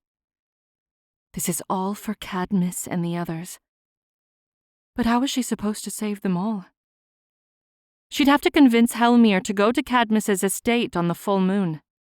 She could tell him of the attack to goad him into going there, but that didn't mean he'd release Juris of his bargain. She needed to be sure of that beforehand. But maybe she could be. She swallowed as the guards led her past and she pulled open the doors to his chambers. "Anova, my little secret keeper." Anova's face grew unbearably hot.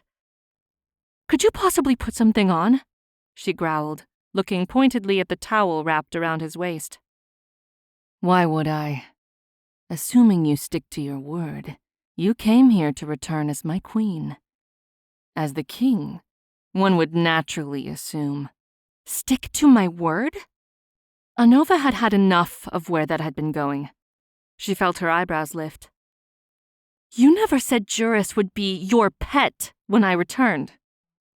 "What's mine could be yours," he murmured, enjoying the view that her figure made in the dress his servants had stuck her in. "And I came here to have a civil conversation," she said between her teeth. "Is that why you're calling to the blood crown's magic?" he asked, his eyes lingering on her hands that had balled into fists. She stuffed them against her chest as she crossed her arms. Anova sat on the far end of the couch and tried not to look anywhere below his waist, thinly covered as it was. "What are the exact terms of this bargain?" she asked. Hellmyr arched his back in a stretch. "Simple. I won't harm you for any reason, and he remains one of my servants. This means he cannot leave the palace unless by my side or with my express permission. Additionally, if I give him a command, he must follow it." Anova stared. He must have insinuated that he would have hunted her down otherwise. A simple omission and assumption. He had been about to hunt her down, to talk to her. And it was reassuring that Hellmyr still wasn't trying to kill her for the blood crown, though she'd known that by now. Anova leveled her sights on his face. She thought she knew his answer already, but she had to try. "And what is it going to take to convince you to release Juris from this ridiculous bargain?" An evil grin spread across his face. "You could become wedded to me." I knew it, still as power-hungry as ever. "So you can potentially have access to the blood crown, right?" Anova said archly. "And abuse it." Though no high king or queen had ever proven it so, there was the possibility that any fae married to a fae in possession of the blood crown would become its second owner. Fae weddings under a full moon were the most binding of contracts. Even though Fae often took multiple partners, it was rare for them to marry. Hellmyr's grackle eyes held her there in a stare. So you can become my queen forever, no matter who you share your bed with, he said as he moved towards her on the couch. Her heart shoved inside her throat. He stopped, lowering his mouth near her ear. So you know you're mine. Heat washed over her skin despite herself. Out of everything she was willing to do, she couldn't do that. She couldn't risk spreading the rule of the blood crown. Not to the one most likely to exploit it for pure power. So, she did the only thing she could. Anova moved so her face was inches from his. As she did so, she pushed her hand against his chest where he couldn't fail to feel the Fey witch magic gathering there. Release him, she said in a whisper. Or it's your life. She couldn't look away from his eyes, and his breath blew into her face when he spoke. Do it, he said. Become my undoing as you were meant to. Her jaw unclenched as she tried to make sense of his words. No, he's bluffing. But her heart told her that he wasn't, or that he perhaps was willing to find out if she would. Her head felt too heavy. Was it true? Did the curse placed on him by Alice's mother refer to her? And what did that mean if it did? She didn't move her hand from his chest when he tangled his hand in the strands of her hair, forcing her lips to his. It was as easy and effortless as tipping off the side of a cliff. She should have blasted him now that he was vulnerable and distracted. She should have shoved him off her. Her body wanted other, traitorous things. It wanted him. She wanted him. No. With a push, she got him off her. Hellmyr came away without comment, his eyes on her lips still. They flickered back to her eyes. In a subdued voice, he said, I have an engagement tomorrow in Farstar. I want you to come with me. After a moment of silence, he added, And the human, should he want to. Anova slid off the couch. She wondered why he didn't simply command them both by now. He could, as king. The very last part of what he'd said occurred to her. And the human. For not the first time, she'd forgotten what she'd become. She turned, her fingers brushing through her hair past the crown. The guards would talk anyway, but she could try to look respectable. As if he could sense the direction of her thoughts, he said, You know, no matter what you look like, I feel the same. So you shouldn't count on that to dissuade me. Anova lingered at the door, wondering what she could say to that. Her hand shook as she was about to grab the handle. I'll go, and I'll ask if he wishes to go too, she said and left. Chapter 11.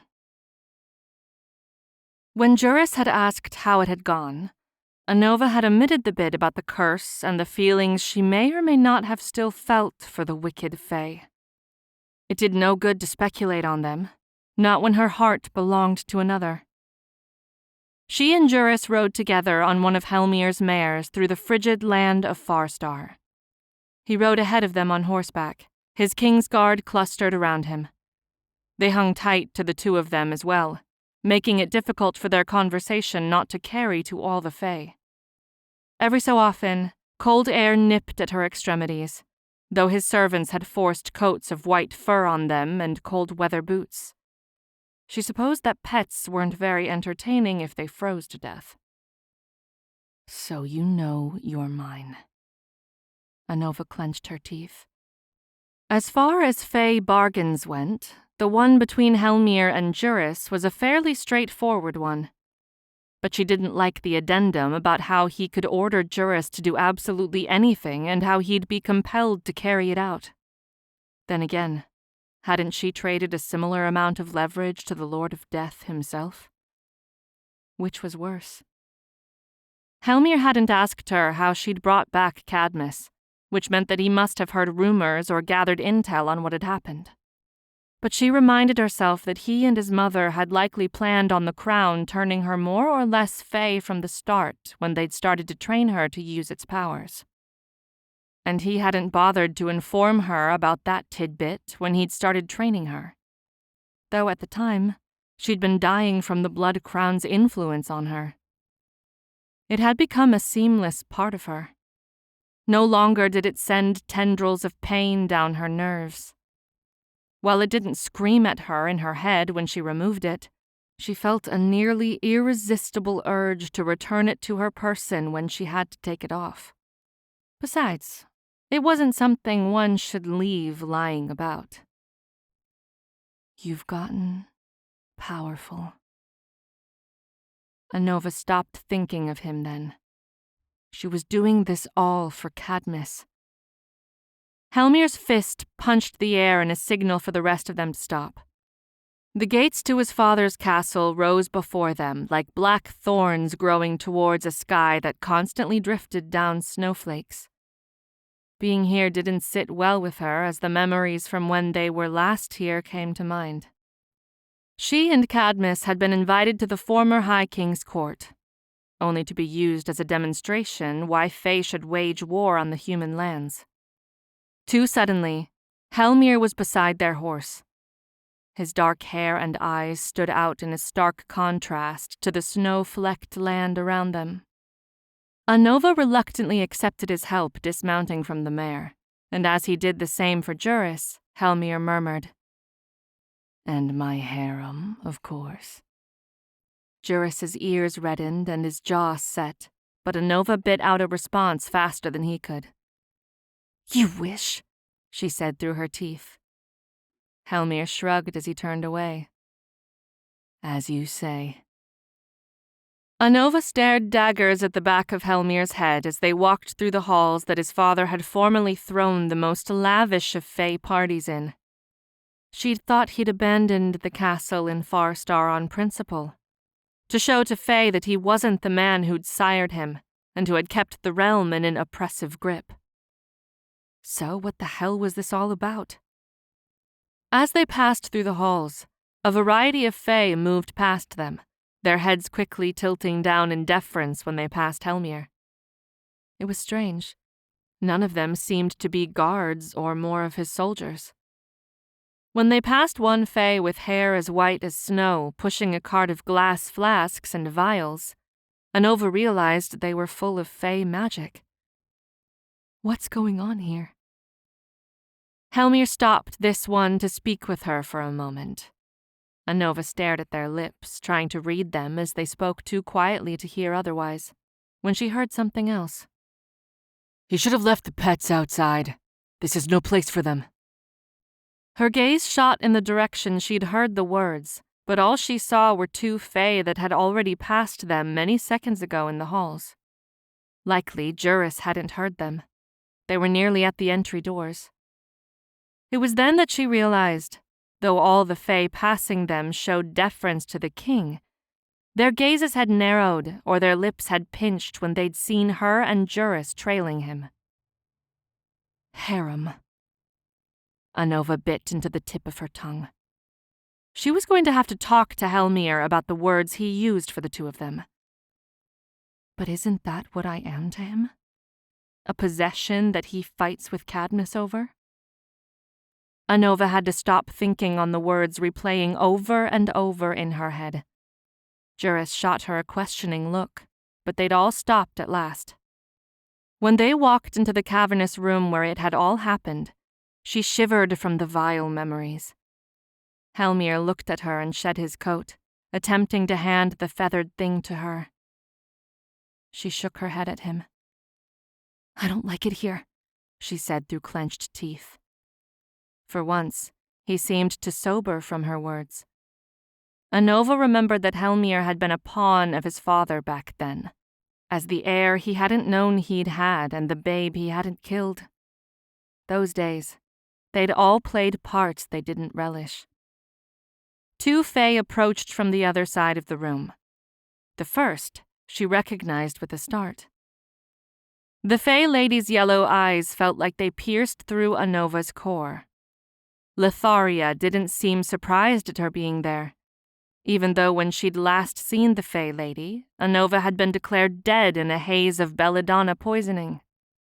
And then there'd been the matter of her escape from Eastwoe Palace when she'd freed the witch Alice in the process. Lotharia's gaze passed from hers to Juris, at last settling on her son. "Everything is ready," she said. "Excellent," Hellmyr responded just as the other Fae walked before them. This one was at once delicately beautiful, and yet the muscles that peeked past their nearly transparent shirt were clear enough. Their hair was silver in the light and cut to their chin, and a pair of purple reflective earrings dangled from their ears. But it was their eyes that arrested Anova. They were a startling blue, much bluer than those of any humans. "Anova, a pleasure to see you yet live." Those shockingly blue eyes looked at the tips of her ears. "Oh, it appears the High King owes me a story." "Iben," she breathed. She remembered this Fae now. They'd been one of the Fae searching her and Cadmus at the previous High King's quarter-moon fete. Hellmyr's head tilted at an angle and he crossed his arms. "Just get on with the work I've hired you for, Iben." He's turned this into some sort of research facility, Anova realized then. But for what? Iben raised an eyebrow at Hellmyr's response, but said, "Very well, Your Highness." They backed up several steps so that they were in the middle of the room, directly under the porthole. Moonlight streamed over their skin, coloring it to match their hair. Iben stretched their hands before them as silver liquid was pulled from the air. She felt Juris tense next to her as Fae magic spilled on the floor. He tugged her backward by the wrist and she followed, eyeing the substance as it pooled in a fat puddle on the floor, nearly reaching their feet. Her gaze flicked to Hellmyr. What was his angle? Iben's intent with this magic wasn't yet clear. If it touched one of them, there was no way of knowing what it would do until it was too late. Their magic could poison them if that's what they wished, or the puddle could swallow them up like it was a hole in a thin layer of ice on a lake. Suddenly, the liquid magic jumped into the air, seemingly of its own accord. It formed shapes and mass and structure until it became something more. It was at once both familiar and alien. Bodies glistening of pure silver hung in the air, their feet tethered to the ground by the moonlight still spilled on the floor. Though they had silhouettes of Fae, their faces were featureless. They were at once beautiful and haunting. It was then that they began to waltz in circles around them. They'd moved into pairs, their silver hands morphing with the backs of their partners while they swirled about the room. As flecks of snow continued to fall, they absorbed into the liquid moonlight upon touching one of the ethereal non-Fae beings. Anova watched, spellbound. Surely this was how myths were made, spun from pure magic into life. But as she watched, something strange started to happen. The delicate details of their liquid bodies smoothed until they were less Fae-seeming and more swirls of upright water. Legs and arms became silver waterspouts. It started with the sharp details of their hair strands and ended with the primordial puddle they'd formed from. Without exception, the strange non-beings evaporated until they were nothing but a silver mist rising to the porthole above her head. Throughout it all, Iben hadn't moved from their position, their hands before them, open palms facing the moon above. Iben opened their eyes, and their startling gaze landed on Hellmyr. "There's nothing left," they said. "That's all." Hellmyr's reaction confused her. "Are you sure? You didn't exhaust it earlier?" This time it was Lotharia who answered him. "This is the first Iben's drawn it out in several nights." Hellmyr's hands ran through his jaw-length hair. Anova stepped in the middle of the fay. It was time that someone, anyone, explained what was going on here. "Exhaust what exactly?" she demanded of Hellmyr. But it was Iben who answered her. "The moon's store of magic. Or rather," they said, their lips pressing tight together, "its capacity of magic available for us to harvest from it." Anova stared at Hellmyr as the pieces fell together, and she remembered a conversation they'd once had. At the quarter-moon fete under the last High King, Leander said that these events were necessary for the flow of magic, that the High King had a part to play in returning the magic to the earth from the moon, she said. "That's right," Hellmyr had responded. "The wearer of the blood crown typically does hold these celebrations at least once per month. It is said to restore the balance between what our kind take from the moon and what we give back." Was this some sort of elaborate scheme of his? Another piece of evidence to show that she needed to wed him? Was this an attempt to guilt her into staying by his side as High Queen and using the crown's magic to draw out the moon's power monthly? Is this all one of his manipulations? He'd wanted her to see this, invited her to it. She could see where this was leading. Even if all these fae were telling the truth, she didn't savor the idea of being used by them. Pets. Anova crossed her arms before her chest. "I'm going to need more proof than this," she said to Hellmyr. One of them, Lotharia or Iben or perhaps another fae, had started to say something, but Hellmyr raised a palm to silence them. He didn't break his stare with her. "And what would that be?" he said. What would prove to her that the moon was truly running short of magic? An answer came to her then. No matter what, she would relish this. "Duel me," she said. Chapter 12. It was an echo of what he'd said to her when he'd found her all those nights ago on the Fey side of the barrier forests. Lost, alone, and hunted for the crown. "Anova." Juris touched her shoulder and met her gaze. He didn't have to say it. They knew each other too well. "Are you sure about this?" "I'll be safe," she said, a small smile coming to her lips. "Because of your bargain." In return for Juris's service to him, Hellmyr had vowed not to harm Anova. Or at least she'd interpreted it so. She turned to Hellmyr. "Isn't that so?" Hellmyr's gaze lingered briefly on Juris. "Yes, I promised that." When he spoke to her again, his predator-like gaze narrowed. "Dueling me will convince you of our situation, then?" His eyebrow arched. "How will I know when you are sufficiently convinced that our magic is running short?" Ever the bargainer. She tilted her head to one side. "You'll know. When I concede the fight and to your point." Her eyes passed over his form. "If you can make me, that is." She smothered the smile that wanted to rise to her lips. Hellmyr's jaw ticked, though he smiled with his teeth at her. This was a language she was fluent in. Baiting fey bastards. There was no way he could win this. Either he overpowered her with his magic, thereby proving that his claim of the moon's magic running thin was a hoax, or at least an over-exaggeration on his part. Or she flounced him, proving to him and the other fae here that she was more than a pet or a puppet queen. And he had to do this all without actually hurting her. The only way to play games with the fae is to make sure you win no matter the outcome. Anova supposed this was part of who she was now. She'd become as conniving a fae as the worst of them.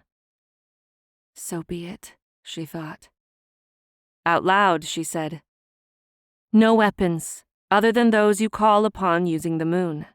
I'll do the same except from the crown, until one of us is incapacitated or gives up." "This is unnecessary," Lotharia cut in. Her eyes were the yellow of a viper's. "Either you accept the role required of you by the blood crown, or you refuse it and allow disaster to come to Fae." Before she could respond, Hellmyr moved so he faced her alone. "I agree to your terms." His palms shot out towards the others. "Give us space for this," he commanded. She shed her outer layers over a form-fitting top and her riding pants. She didn't miss how his eyes passed over her form anew when it was more exposed like this. But she stuffed the feelings that rose from that into her aggression. When the others had lined the walls of the room, Hellmyr started to circle her. Her heart galloped in her chest. Part of her needed this, craved it. The volatility of it shocked her, but she couldn't deny the desire now, not when it was right in front of her like this. "I may be bound by our bargain not to inflict damage on you, but you will know when I've bested you," Hellmyr vowed with a low voice. His words nearly made her shiver again, but she suppressed it. It was time to show them all that she wasn't to be used. Possessed. Caged. The magic gathered at her temples first, ready and aching to be released. Hellmyr's deft hands formed spears of crystal out of the moonlight where it fell. They certainly looked like they'd hurt if they hit her. A new thought occurred to her then. If she got hurt because of him, would that nullify the bargain that made Juris his servant? I need to gather more information on Fae bargains.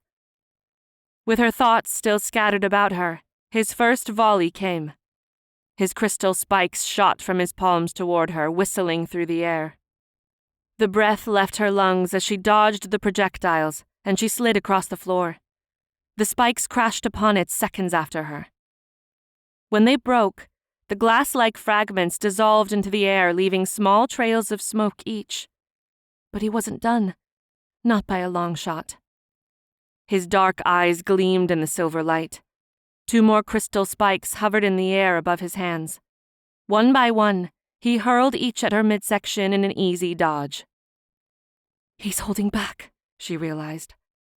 All she had to do was prove that he was lying somehow by goading him into using more magic than Iben had. She needed to be ruthless like them, and in more ways than one. Anova pushed the magic inside her body to a point on each of her palms. She formed the loose energy into a ball of crackling light.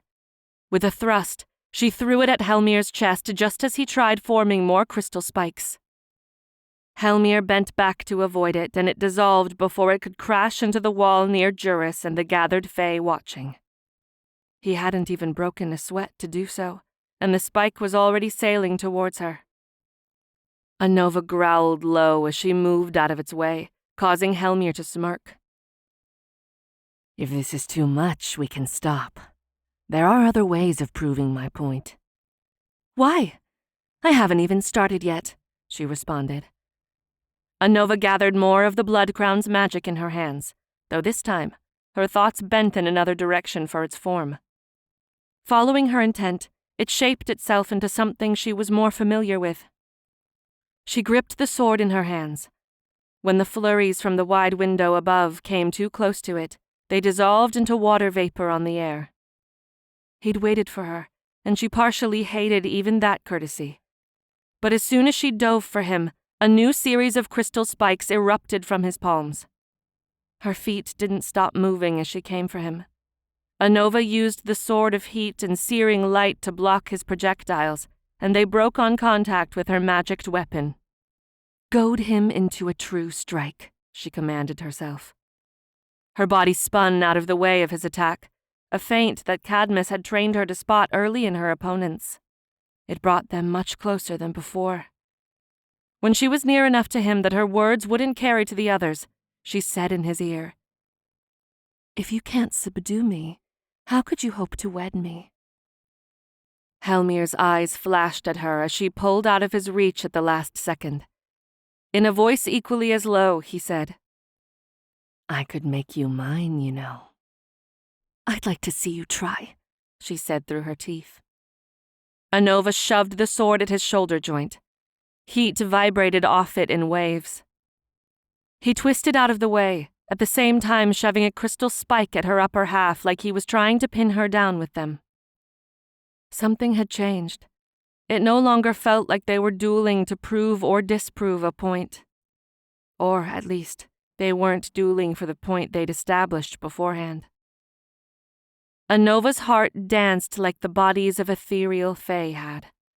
Just one more well-timed strike would do it. She was certain of it. Light burst behind her eyelids as more magic flowed through her hands to the sword. She was going to force him to concede in front of them all. And not by a deficit in magic. The moon's energy filled the room like another witness. She'd pretended to prepare for a strike to his side, but at the last draw of her breath, she pulled back and aimed for his shoulder on his dominant side. When the magic of the blood crown slashed into him, it would be over. With fey magic to repair him, it shouldn't permanently injure him, but it would be far and away enough to end this fight. He'd have no choice but to surrender, and she'd prove that the moon had plenty of magic for any meddling fey tonight. And she'd prove that she was more than what they thought her to be. Be as they are, sharper with words than with the blade even. If he dodged this, she would be much too open. She had to deliver as much a blow with her speech as she did with her attacks. "I told you," she said through a smirk. "You don't have the power to make me yours." She swallowed. She was playing with fire. This last part was too much, too cruel. But she said it anyway. "You only have what makes you a monster. Your bargains and tricks," she said. She saw it in his eyes. He was thinking of the same thing she was when she'd said it. Anova was talking about the curse the witch had placed on him for playing cruel tricks on humans as a child. And the fact that the then High King had killed one of the last witches over it. The curse that would haunt his days until he fell in love with a human like the ones he'd previously taunted. And, by chance, the human who he'd fallen in love with happened to love another. Her blow never landed. Instead, a voice more beautiful than any other rang through the awful silence. "You will be mine. I vow it." Chapter 13. One of his crystal spikes pierced through some loose fabric along her sleeve, sending her to the floor and pinning her there. Anova struggled to free herself, on the verge of ripping her shirt apart just to get back to her feet. What had happened? She'd been about to land the ending strike to this. She heard the beautiful voice again, and her thoughts went curiously blank. Her muscles slackened. "Anova," he said, his body crouched above hers. His index finger tugged her chin up so she faced him. His eyelashes brushed his skin as he looked down at her. "I need something from you." His face was framed by a halo of moonlight. His firm and full lips twitched with a smile that she hoped was for her. How had she ever dared to fight with him? "Anything," she breathed. She would do anything to keep him talking, even just looking at her. A spark of resistance to all this erupted in the base of her skull where the magic of the blood crown usually slept. No. Fight it, it bade her. But why should she listen to it? She'd never trusted the blood crown before. It had tried to kill her only recently. I need to tell you something. I need you to be honest with me. Do you think you can do that? He said. Of course, she promised. Another voice, it didn't really matter who it belonged to, as it wasn't Hellmyr's, interrupted them. Stop this! She's not herself! Be quiet, she commanded them. That made another smile come to Hellmyr's lips. You will listen to her, he said to that other person without taking his eyes off her. His next words were for her, or so she hoped. I need you to tell me how you feel about me, he said. Anova stared back. There aren't the words to say, she admitted. I think I need you. Something glimmered in Hellmyr's eyes at that. Sounds of a struggle came to her ears. Who was fighting? Before she could go on, he said, What about before, when we were fighting? Surely you hated me then? He rubbed his thumb along her bottom lip. Be honest with me, or I'll be very cross with you. Get out of his spell. He's using you. But she didn't care for the blood crown, so she ignored it again. Anova's heart shoved into her throat. What should she say to him? Looking at him now, she was embarrassed and astonished that she could have ever tried to attack him. And yet she had. She did as he commanded, thinking back to how she felt about him before these moments. Exactly how. I didn't hate you, she admitted to him. Before he could think she was lying to him to please him, she added, But I wanted to beat you in combat. What else is there? Hellmyr asked patiently. His gaze smoldered more the longer she held it. What else is it that you want? Anova thought of how his body lingered above hers at that moment. She wanted. I want you, she admitted in a breath. Anova! The shout was cut off. Who was that? Well, it didn't matter. Hellmyr's eyes grew darker in the shadow. His voice was dangerously quiet. Would you like to prove it? He asked. After all that, I'm not sure I'm so convinced. Yes, she breathed. Let me show you. Anova's hand curled into his hair as she thought of how she was going to kiss him, and his entire body. Who cared who saw it? But the longer she looked into his eyes, the more she wondered what the hell she was doing. A line had formed between his eyebrows as he watched her back. The spell. Hellmyr's spell. Suddenly, she felt like she couldn't breathe from anger. A pair of hands crushed into Hellmyr's shoulders, ripping him from where he was crowding her on the ground. Get the hell off her! Juris snarled. Impulsive-ass decisions like these weren't his province like they usually seemed to be for Anova, but he'd made an exception this time. His cheeks stung from the smack one of his guards had given him from the hilt of a sword and the scrapes he'd won from their resulting scuffle, but he'd finally gotten free. He'd had enough of watching his friend be ensorcelled by this fey bastard into kissing him. Anova hadn't exaggerated his vileness, and the thought of his bargain binding Juris to him made Juris physically ill. But he couldn't think about that now. He had to get him off her if it was the last thing he did. No matter what strange fey magic had given Anova those powers and those ears, she was still his best friend. Surprise had given him the upper hand, Juris knew. He jerked Hellmyr from her in a single motion, throwing him by his shoulders in the other direction. Anova stared up at him, seeming to finally realize what had been going on. He felt like he'd taken a punch to the gut. She looked dazed. They can truly do anything they want, can't they? Juris realized. He could see the justification behind her hate for them now. He'd always had, seeing as how one of them had killed her mother, but seeing their wickedness up close was another matter. That was not wise, he hissed behind Juris. Juris spun on his feet to face the Fey King. Fey King, he thought, for not the first time. How the hell am I getting out of this? But he needed to project confidence. Rumors were that the Fae could scent fear on the air like blood. If he was going to survive here, he'd best remember that. Hellmyr's eyes flashed with anger like a cat's, and his teeth showed behind a snarl. You dare touch me, human, or have you forgotten your place? He cracked his neck like he was pretending to exude calm, but Juris could see the true anger behind his gaze. She was right.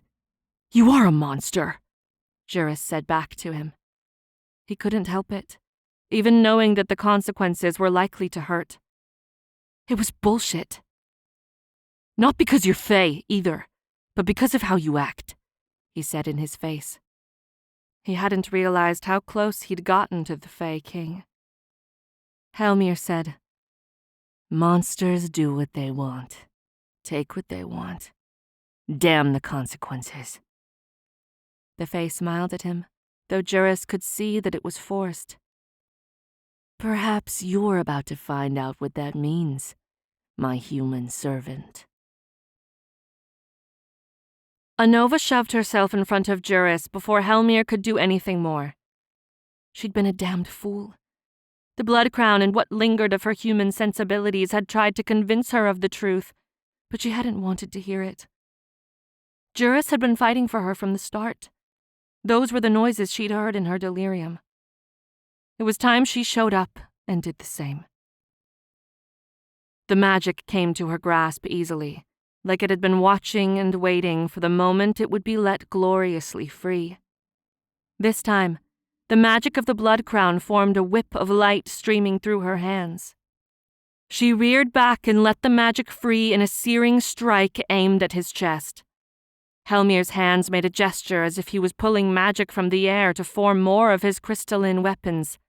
But a strange thing happened. Nothing appeared. So when her strike landed, slashing past the soft fabric of his clothes to the skin underneath, genuine shock surged to Hellmyr's face. When her whip returned to her hands, Anova saw minuscule blots of red underneath where she'd hit him. Pale moonlight still framed him. He tried again to pull silver liquid from the cold light that fell on them, but nothing happened. Hellmyr's gaze darted back to hers, his teeth bared. Anova's knees felt weak. It was true. All of it.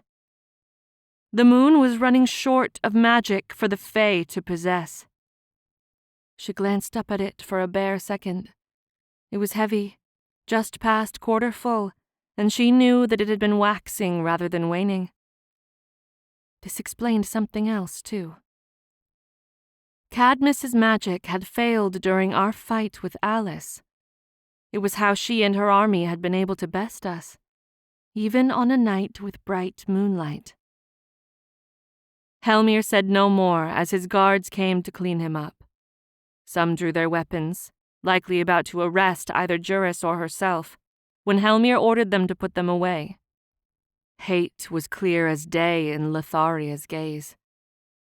Iben merely watched her, saying nothing and helping no one. Her stomach twisted into knots. Faye needed her for this. Lotharia had been right. But the question was, did she want to save it?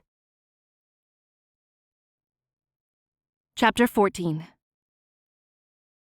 It had been days since they'd arrived back from Farstar. Anova felt stuck between what she wanted, what she knew was right, and what she knew would be good for the world. She and Juris were safe for the moment, but that couldn't necessarily be said about her other loved ones. She cursed herself for not taking the chance to call on Viridia when she'd had the chance to during their journey to Farstar Castle. Anova needed to know that Cadmus was safe, that Nerium was protecting her friends, that Alice hadn't done anything rash since they'd spoken. Judging by the moon calendar she kept pinned to the wall, she still had under short of 2 weeks, but she needed to finish this as soon as possible. Hellmyr hadn't called on her to join him in his chambers since then, and they'd communicated exclusively through his servants. When one of them knocked on their door, Anova answered. "What does he want?" Anova said without preamble. The Fae servant narrowed her eyes on Anova. "His Majesty requests your presence at dinner." "You can inform him we're eating in here again," Anova said archly. But the servant wasn't done. She cleared her voice and added, "Privately in his chambers. He wishes to discuss with you the terms of the human's bargain." Her cat-like eyes flitted to Juris for a half-second before returning to Anova. Air left Anova's lungs. She fell back on the heels of her feet. Juris was suddenly next to her. "You don't have to do this," he murmured. After Farstar, it seemed he'd understood exactly how vile Hellmyr could be, and his obsession with owning people like they were prized objects. She looked at him and lowered her voice. "There's a chance. I have to take it. I have to get us both free of Hellmyr." And ever since they'd arrived back from their journey into North Fae, a plan had been nascent in her mind. A plan that would free them both from Hellmyr and one that would deal with the Alice problem.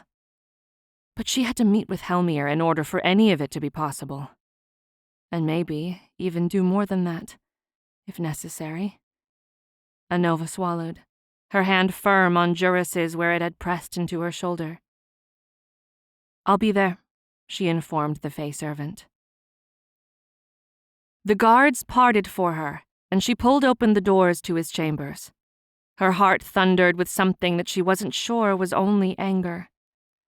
He's dangerous. Too dangerous for such a position of power. But was it possible? She needed to do something to fix this all. Anova adjusted the neckline of the dress she wore. The top was made of layers of black tulle that was thick enough so that it was opaque. Mostly. If she was going to bargain for Juris's freedom, she needed every weapon in her arsenal. But what if he charms you again? Her hands tensed into fists at the thought. She would be no one's puppet. She'd been putty in his hands, and in front of them all.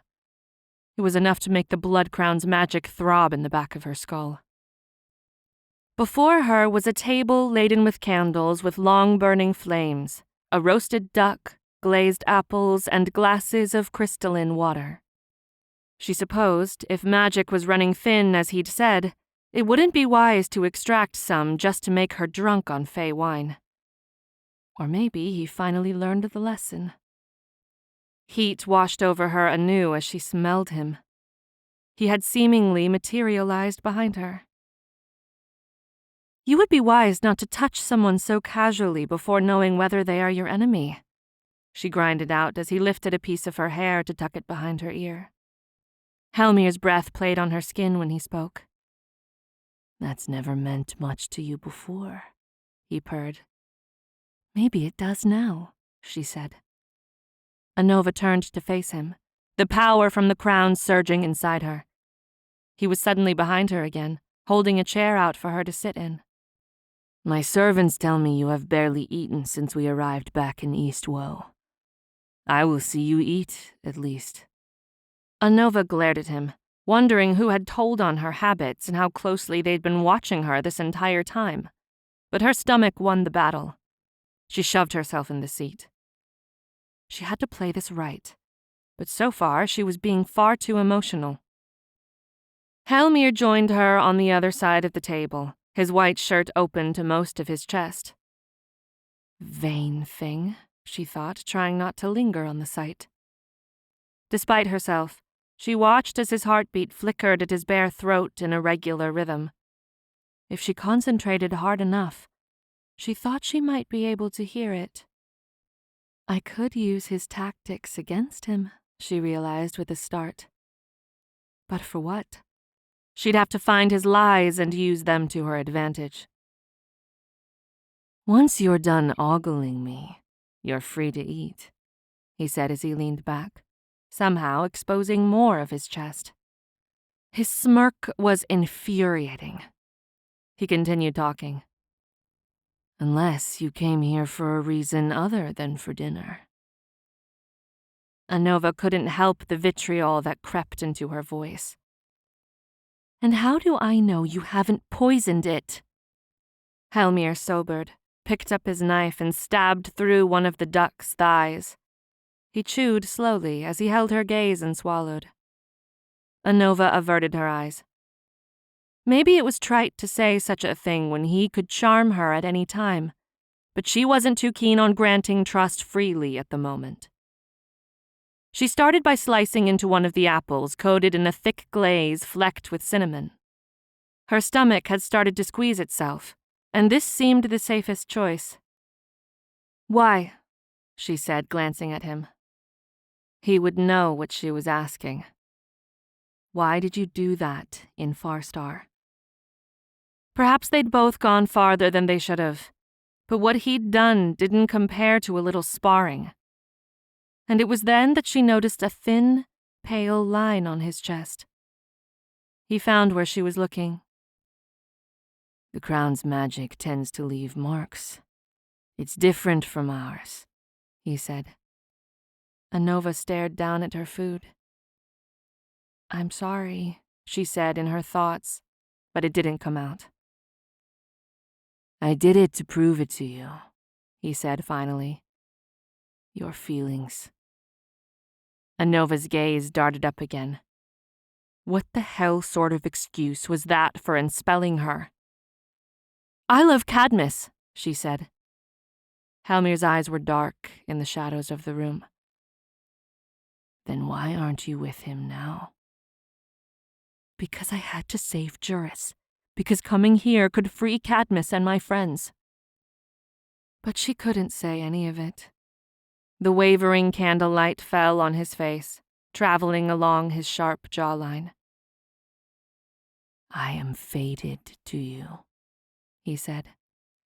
From the moment I was cursed to the moment I wither to dust, I will still be fated to you. Chapter 15. Anova's stomach clenched, harder this time. No. No. She had to say the words that made even her ill. "I am no longer the human you fell in love with," she said as she held his gaze. She heard it then. It was a thunderous cascade of a heartbeat. And it wasn't hers this time. Hellmyr, she thought. Her heart felt like it was being pinched. I don't care, he said, revealing his teeth as he said it. Anova swallowed at that. But there was something else that stole her attention in that moment. As she watched the skin flickering at his throat, she realized something. It wasn't timed to the heartbeat she'd heard seconds ago. When she focused on the rhythm of Hellmyr's, she could hear it distinctly from this other one. Someone else was here, possibly spying on them. But Hellmyr's not reacting. That means he hasn't heard it or he knows about it already. Either possibility didn't sit well with her. What was going on? Anova picked at her food. In any case, she needed to cover up what she knew until she could straighten out this situation. She'd been tricked in this palace before, and she couldn't easily forget it. And it was time to get down to why she was here. "I need to know," Anova said. "Is it really happening? It's not a ruse or excuse for debauchery?" Hellmyr studied her before answering. You must feel it. The imbalance between the moon and this land. It taints the very air. She watched his throat for any indication of a quickening heartbeat, but it was curiously steady. Maybe he's just a psychopath and excessively good at lying. Anova clenched her teeth. Nothing about this sat well with her. First, there was an unknown party listening in to this conversation. Second, Hellmyr was telling the truth. Or at least he considered it to be the truth.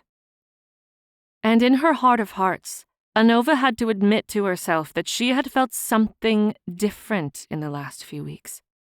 Whether Faye's apparent degradation was due to her inaction, or whether it was all from Hellmyr's hold on the land, well, she hadn't entirely decided. "What is your proposal?" she asked across from him. Hellmyr smiled. Join me in hosting a full moon fete like never before. And just what would that entail? Anova needed to be careful when it came to him. She'd learned to be so. Groveling at your feet while the rest of Faye drinks and trashes themselves around us? Nothing so dramatic as that, unless that's what you want. The smile slipped from his face. What I'm asking is simple. Give in to the moon madness. For one night. She wasn't someone who typically gave in to anything. Her hands clenched into fists under the table.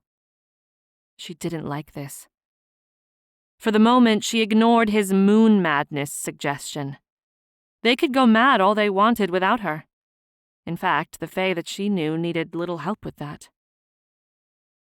We can't just invite all of Faye here. She shifted, her hand hovering over one of her hips where she'd been stabbed. In case you forgot what happened at the last gathering like it. His gaze was heavy on her. Should you agree to this fete will be the first in which those participating will pledge themselves to you as their rightful queen. Anova stared. Full moon or not, he was mad already. I am not marrying you at this fete, she said. His gaze raked over her, seeming to say, You will soon enough.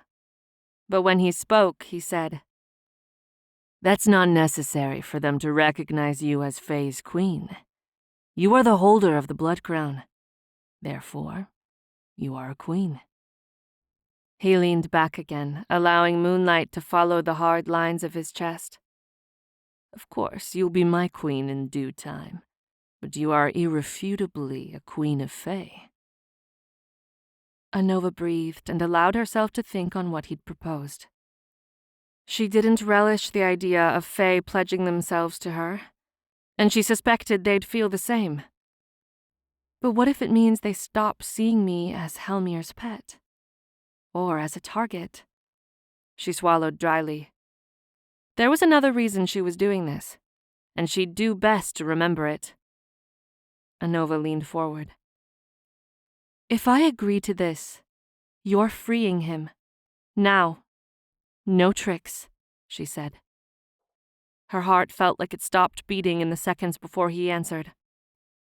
Hellmyr looked at her face like he was measuring the emotions she knew were written there. Not yet. That will come when you marry me, he said. But I will agree to this. On the night of the fete, I will allow myself and the human to respell the terms of our deal. There will still be a bargain, but we will reach a new consensus as to what the parameters are. He arched an eyebrow at her.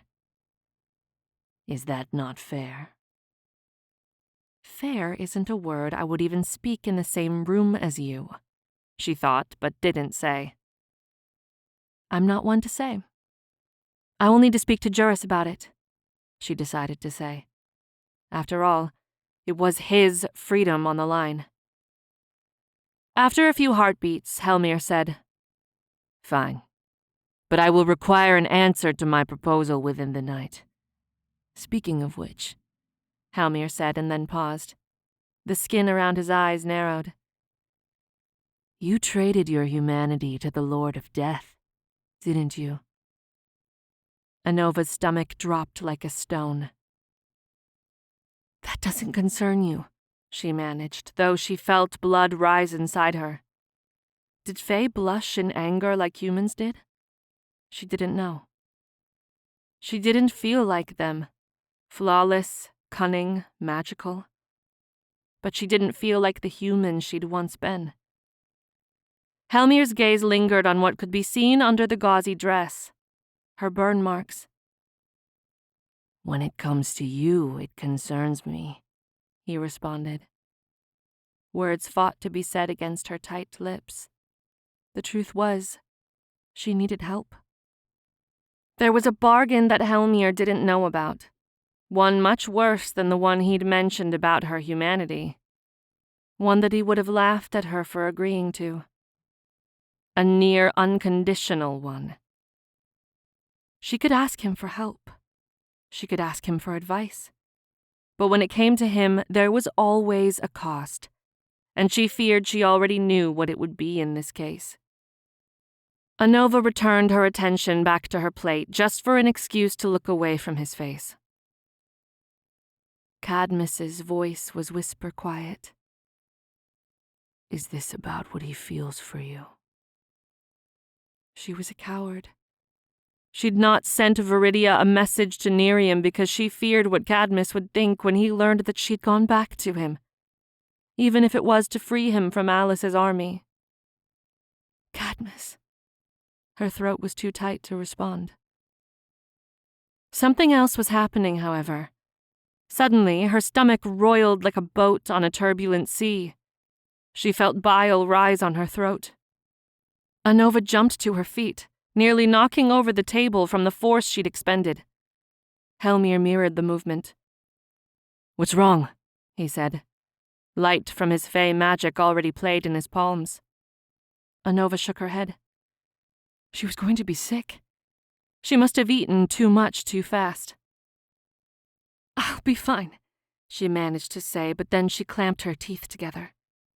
She didn't want to give the food an easy escape route. Not in front of him. Anova had already pushed her way through his guards when she realized something that made her feel even more dizzy and ill. The thunderous heartbeat that wasn't hers or Hellmyr's, their apparent spy and the third member of their meeting, was coming with her as she ran through the halls. It can't be. It can't be. Chapter 16. I'm a damned fool. Anova had locked herself in her and Juris's shared washroom. When her stomach had calmed enough for her to speak, she'd explained Hellmyr's proposed deal to him behind a locked door. She'd told him to respond however he'd like when Hellmyr sent a servant to retrieve their response. Hellmyr had also sent Fae healers to their rooms, but she'd refused them each until he seemed to get the idea that she didn't want them. She'd tried to assure Joris that, though she was sick, she was fine. Anova wasn't sure if he believed the lie. Her body shook with weakness when she moved, but she had to know for sure. She had to know if this was happening to her. Anova forced herself to walk on shaky feet until she got to the long, barred window set into the wall above the wide tub. With a shove, she slid open one side of the glass. While it wasn't enough space for her to haul herself out of, not that there was anything but a long fall on the other side, it was enough for someone very small to fit through. Her throat stung from bile when she spoke. Viridia? After a moment, Anova fell back against the cold porcelain of the tub. She hadn't yet run a bath for herself and was still in the clothes she'd worn to dinner with Hellmyr. Anova feared what she would or wouldn't see under her clothes. Don't be silly, she scolded herself, but she couldn't bring herself to do it. Not yet. No. She needed to speak with someone first. Anova's nausea returned when she considered that Hellmyr might have pieced it together already. She focused on her breathing to keep the tide of panic from swallowing her completely. No, this is all impossible, she thought. There hadn't been enough time. But I know next to nothing about Fae physiology, save that Fae and humans look somewhat alike. And certainly nothing about... Anova couldn't even think the word. She looked up. A soft weight had landed on her nose. Viridia flexed her wings where she'd perched on Anova's face. Despite how her body was feeling, Anova couldn't help the wide smile that spread across her face. She held one finger out for the butterfly. Viridia took her cue and climbed from her nose to her offered finger, her mouthpiece tasting the air as she did so. I know, she sighed to her. I'm sure I smell. I'm sorry. The butterfly's wings twitched like that hadn't been what she meant. She rested her body against Anova's skin, and Anova's heart calmed a little at the gesture. I missed you too, she said to the insect. I'm sorry I haven't called on you sooner. She bit her lip. She was being an ass again by only calling on friends when she needed something. But this time, no one else could do what Viridia could.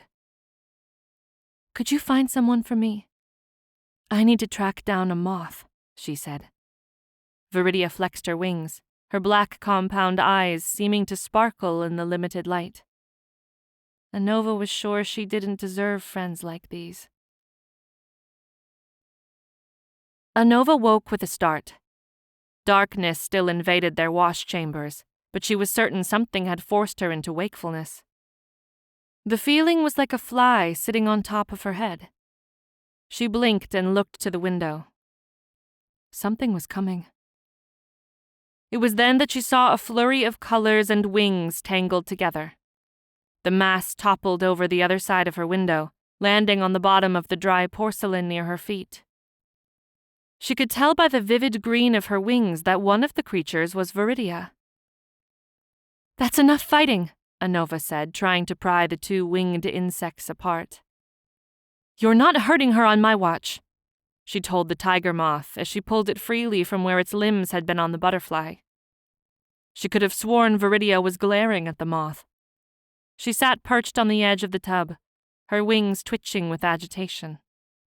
Maybe if you hadn't have sent her after me like your bloodhound, then I wouldn't have needed to defend myself so vehemently, said the moth in a haughty voice. Anova laughed. She couldn't help herself. It was all too ridiculous.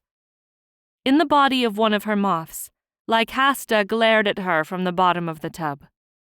Even if her voice hadn't told Anova that it was really her, there was no mistaking that glare. Stupid human, the moth muttered as it shot back up into the air and towards the open window. Anova slammed the window shut before she could escape. The laughter died on her lips, and her stomach clenched at what Lycasta had called her. Nope. Wrong on both. Anova bit back, parting her hair to show one of her ears. Lycasta fanned her wings out, exposing the eerie pattern on them as she spoke through the moth's body. Oh, don't think I haven't heard. You may look like us physically, but who you really are is another matter. Nice to see you too, Lycasta, she said through clenched teeth. Is it? The moth's eyes stared through her. What do you think? Anova blurted despite her plan. You got what you wanted, and Cadmus paid the price.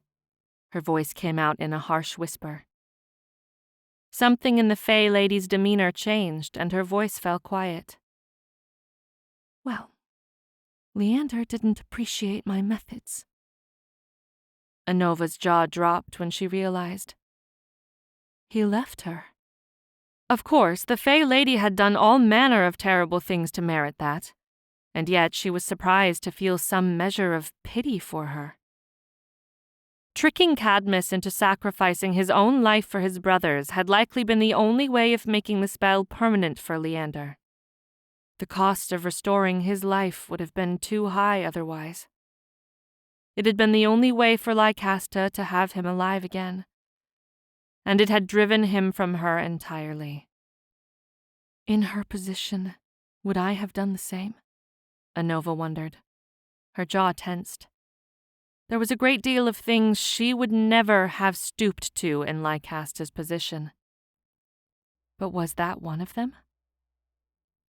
Lycasta interrupted her thoughts as she flexed her wings tersely. Unless you intend to torture me with more dull banter, I'll be leaving now. Not so fast, Anova said, catching the moth in the air. Until Anova opened the window once more, she had nowhere to go. But she wasn't about to risk her escaping Anova's sight while answers were so close at hand. You aren't going anywhere until you answer some questions, she added with a glare. Oh, what could you want? Lycasta seethed through the moth's body. According to the rumors and what I see here, you got everything. Isn't that enough? Anova ignored what she likely meant by everything and said, I need some clarification. It's not something I can openly ask about here. That got Lycasta's attention. Anova bit the inside of her cheek. Was she giving Lycasta more fuel to use against her? Was this wise? Anova already knew the answer to that, but she needed some answers. After a pause, Lycasta said, What are you talking about? How could she say it to her? Lycasta had proven herself more than a silly romantic rival. She was the enemy. But there was no one else she could turn to. Not for this. When she spoke finally, Anova's voice was quiet. What is a fey pregnancy like? Chapter 17. Lycasta's moth eyes stared at her long and hard for several seconds. What had she done? What had she admitted to her? You don't know, Anova said to herself. It might not. You haven't, Lycasta said. She'd been a fool to call on her, but she needed to know. Now. Just answer me, Anova bit out. It's not like how it is for humans, so predetermined, she said eventually. How long it lasts varies in length, but we know because all fey infants are born on a full moon. Sometimes this only takes 3 months, sometimes 12. Anova went still. How do you know when? She said after a moment. Sickness, nausea, pronounced moon madness. Lycasta listed with a twitch of one of her legs. It starts 1 month in, but it gets worse just before. Pronounced? Anova spat out. What in the hell does that mean? Don't blame me for your decisions, Lycasta snarled, openly glaring at the window in the promise of getting away from Anova. She twisted the moth's insectile body to look at her again. It means you'll be more attuned to the moon, or so I've heard it explained. Anova sank against the cold surface of the empty tub and breathed shallowly as her mind raced through the facts. She hadn't noticed the absence of her bleedings. Or rather, she'd assumed the change had been from becoming one of them. The back of her head smacked against the porcelain. She had to speak with Cadmus. She had to free Juris. And according to Hellmyr, she had to save Faye. Gods, there was so much she didn't know about her own body now. Lycasta's voice was flat. Which one? Her head jolted up at that. Which do you think? She snarled. Cadmus, then. A heartbeat passed, and Lycasta said, You have to tell him. Of course, Anova started to say. You will only have the one, Lycasta said, interrupting her. Each fey pairing may mate once in their lifetimes. She tilted her head. Assuming your body works like ours now. Anova felt even more ill than she had before. She spoke the words that scared her, more than the words fey pregnancy had.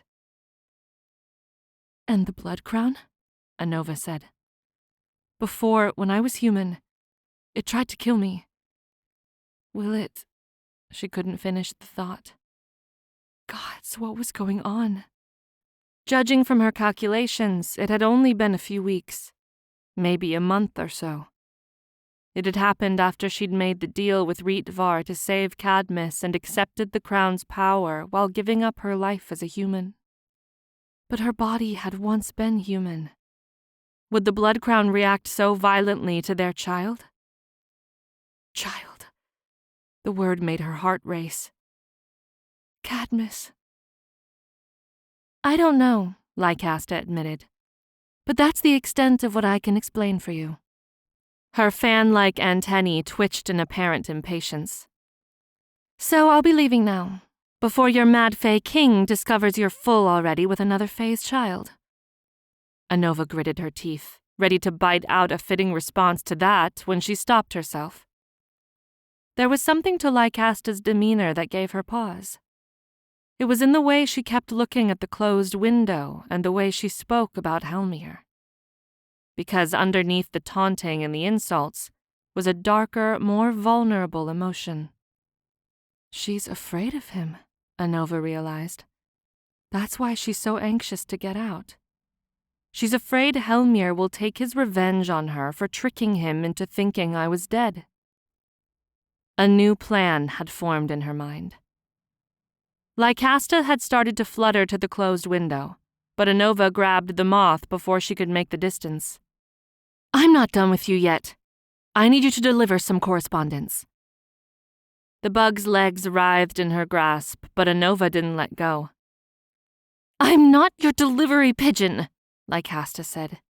In fact, this whole farce has gotten old. I'm sure you're aware I can phase back into my body at any time. So why don't you quit your pathetic scheme and let us part ways finally?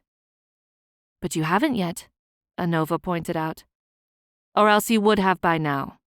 I watched Hellmyr perform the same magic, and he phased out of the animal's body without having to go anywhere. Lycasta stayed silent.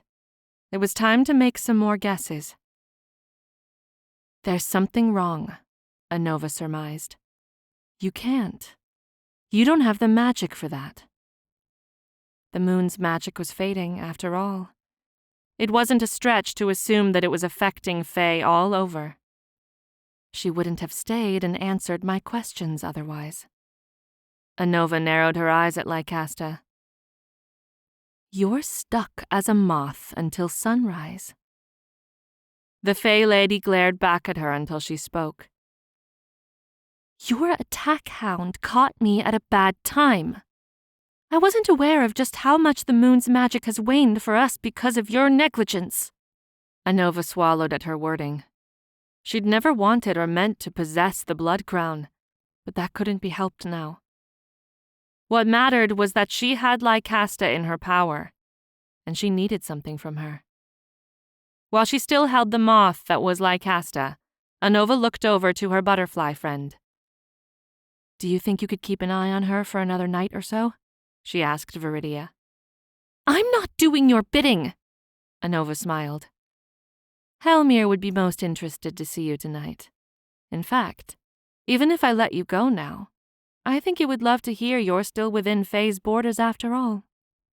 With the knowledge that Leander had left her, she could afford to make one more stab in the dark. Especially seeing as the two of you have split. It would be easy to guess that Leander is still here as well.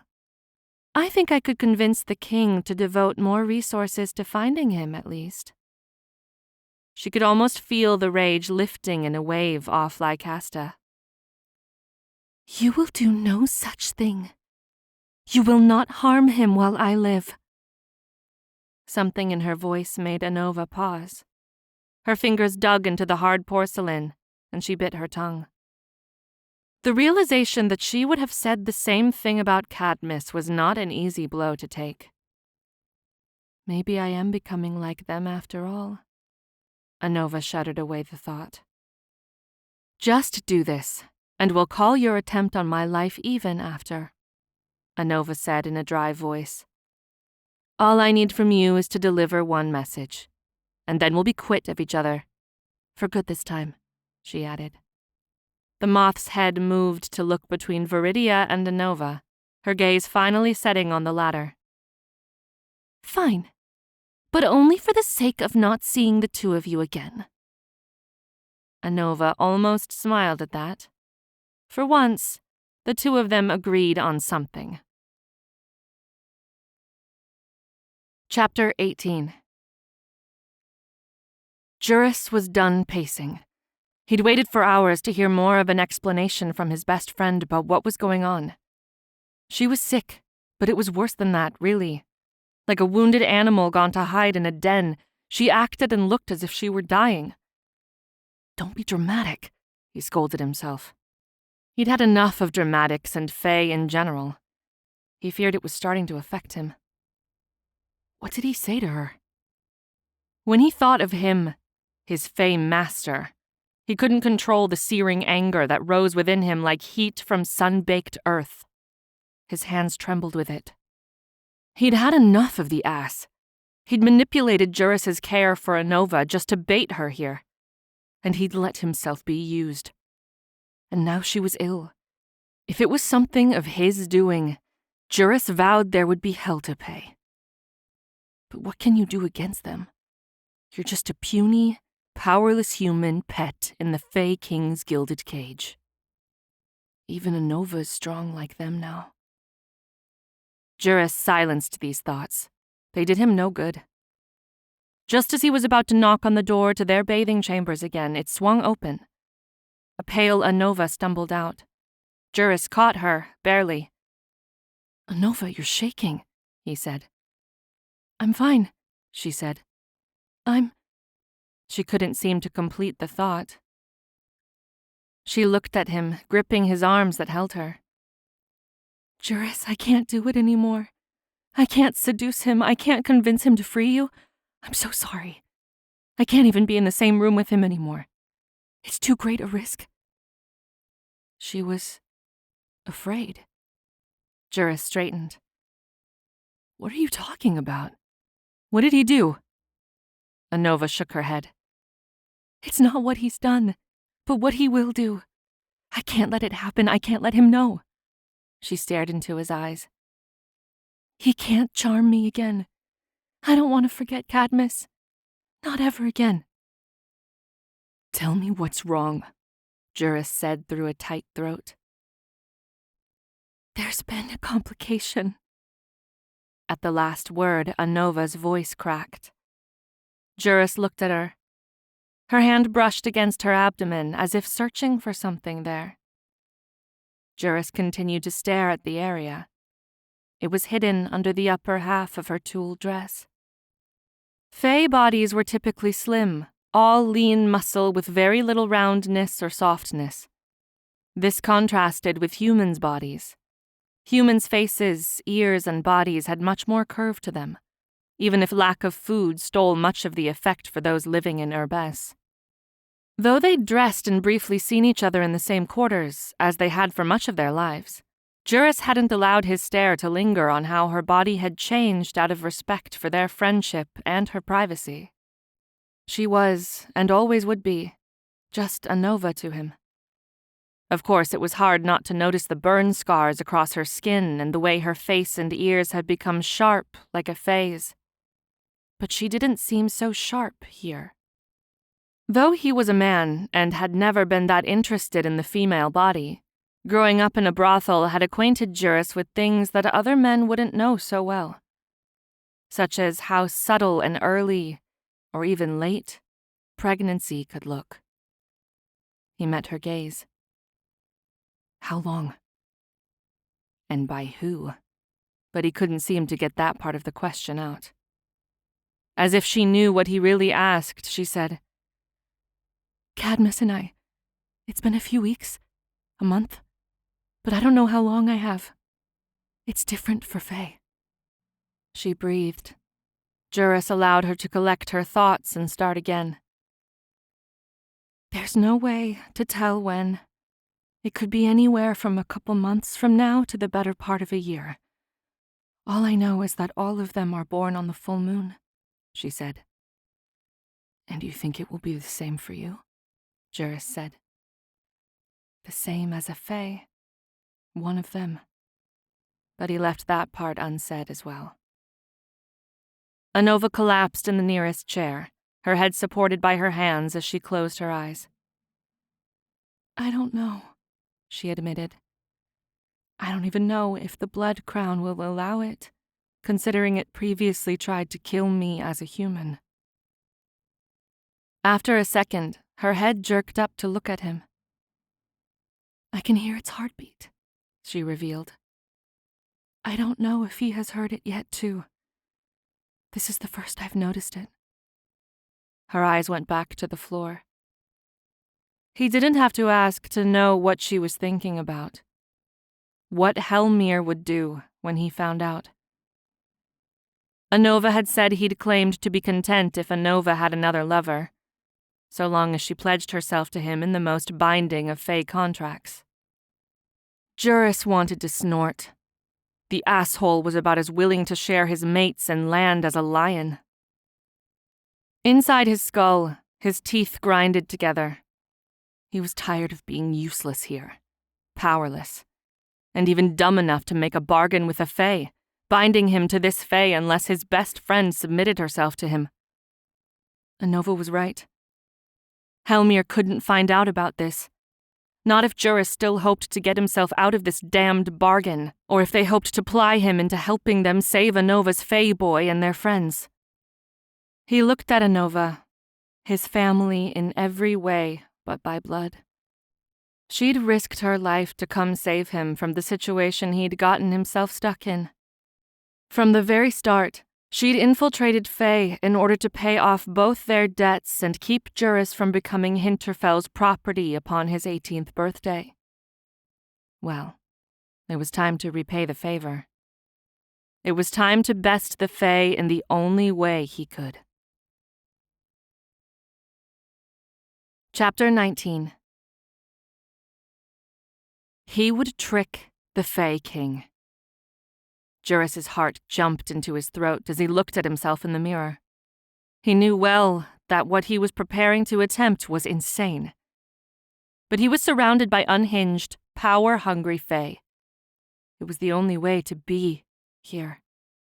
And if he could fight for himself once more, then all the better. He would show them that humans weren't so weak as they thought. He would save himself and Anova. Juris had kept his plan from Anova, though the guilt ate at him. He knew she would have objected to it on the basis of his safety, but he had to try.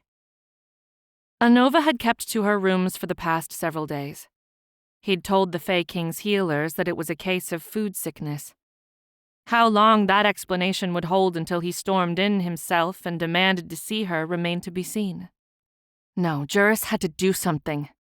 He couldn't just wait here until the fate, twiddling his thumbs, acting like the human servant he was now, and hoping the Fae King would release him from his bargain while Anova participated in some Fae ritual. Each day that passed was another that Hellmyr might discover their scheme or Anova's pregnancy. He looked back to the floor-length mirror propped inside his room. His brown curls were as unruly as ever despite his attempts to control them. He had what he considered quite arresting gray eyes. Well, for a male, at least. He thought of Mikhail at the last chance and nearly lost his nerve. Theirs had been a mutually beneficial relationship. Mikhail had helped him secure housing after their attic room at Mara's had been compromised, and Juris had done his best to repay him in any way he could. Mikhail was sweet, though there'd never been anything beyond the physical with the two of them. Before that, he'd had flings here and there, but never anything permanent, as necessitated by their lifestyle and profession as con artists. It was good, then, that he had this type of experience, one in which the body got what it wanted at the expense of the heart. Juris's fingers dug into the cold, smooth surface of the glass as he gripped it and looked down into it at the person staring back. What the hell are you doing? This isn't some drunken ass in a tavern. In their jobs, Anova had always been the bait. but he couldn't let her be the dangling piece of food anymore. Get a hold of yourself. Lying comes naturally to you, remember? It was what he repeated in his mind as he threw a loose shirt over his head and buttoned it to his chest. He was wearing the pants he'd been wearing when the conniving Fae had abducted him in the last chance. It was one of the only things with him to remind him of who he really was, that he wasn't merely a human servant to the Fae King. He shoved the knife he'd stolen from one of his guards inside his waistband, careful to conceal it alongside his thigh as well as he could. Juris waited until the Fae guard outside their living quarters left to notify his relief. He'd been watching them since he'd been taken here, and most days, the ephemeral time between night's last gasp and the beginning of grey dawn was when the shifts ended for the palace's night staff. He'd also observed that Fae were more apt to sleep in the morning. They sometimes rose in the afternoon and evening, but most of them seemed not to want to waste the night to come by staying up into the early day. And, he hypothesized, it was when they were weakest. Juris moved like the wind through the palace's halls. He hadn't gotten to be a sneak thief by being loud, though he knew that a Fae's sense of hearing was much sharper than a human's. Even so, he reached the hall that ended in the king's chambers with his careful timing. All he had to do was slip inside the doors to his rooms. Undoubtedly, he was sleeping by now, but it seemed his personal guards were much smarter about not leaving their posts unattended until their relief came. He had to make his move before more of them came down this hall. He was hidden well enough in one of the palace's alcoves for now, but he couldn't stay here. There was no getting out of it. He had to confront them directly. His hand slipped into his pocket and pulled out the rolled parchment like the messages he had seen his servants carry on a nightly basis to and from his chambers. He had to hope that the promise of hearing directly from Anova would be enough. Juris breathed and left the alcove in a sprint down the hall. At the sudden movement and noise, his guards turned their weapons to train them on him. "Who goes there?" The eyes of the guard nearest him flicked from what was in his hand to his face again. Her face was twisted in a mask of disdain when she saw that it was him. "Don't come closer. These are the king's chambers," hissed the other one. Not only did he sound like a snake, but he looked like one too, with green-yellow eyes that burst from the pupil outwards. "Wait," added the snake-like one. "This one's one of his human pets." His eyes narrowed on Juris's form, lingering on what was visible underneath Juris's shirt. He licked his lips. Juris tried not to flinch. "I'm here to deliver a message to His Majesty," Juris said, barely managing to say the last two words instead of "Fae asshole." "It's concerning the wearer of the blood crown. I don't think he'd want you to get in the way of this." "Is that so? Well, messengers don't sneak." His voice came from behind Juris. He spun to see him striding down the hall in the direction he'd just come from. He was wearing a black jacket threaded with gold that hit the back of his legs and a crown that looked as if it had been made to match Anova's. A lazy smirk came to his lips when he met Juris's eyes. His guard raised her voice. "Would you like me to deal with this one, Your Majesty?" Juris felt like he'd been strapped up by his ankles. This wasn't going his way at all. "I wasn't sneaking," he lied through his teeth. When none of the Fae said anything to that, his guard with the snake-like eyes stepped forward and pushed a blade against his back. Juris felt it softly pierce the fabric of his shirt. Juris's jaw set as he looked at Hellmyr. "Do you wish to take chances when it comes to her well-being? I know she hasn't sent word to you this whole time." Quick as the tongue of a flame, the Fae King was there, too close to him. His eyes took him in as they narrowed. "Your Majesty?" asked one of his guards. He ignored them. When he spoke to Juris, his voice was a harsh whisper. You've been given much too slack of a leash, my human servant. In his eyes was every bit the loathing that Juris held for him.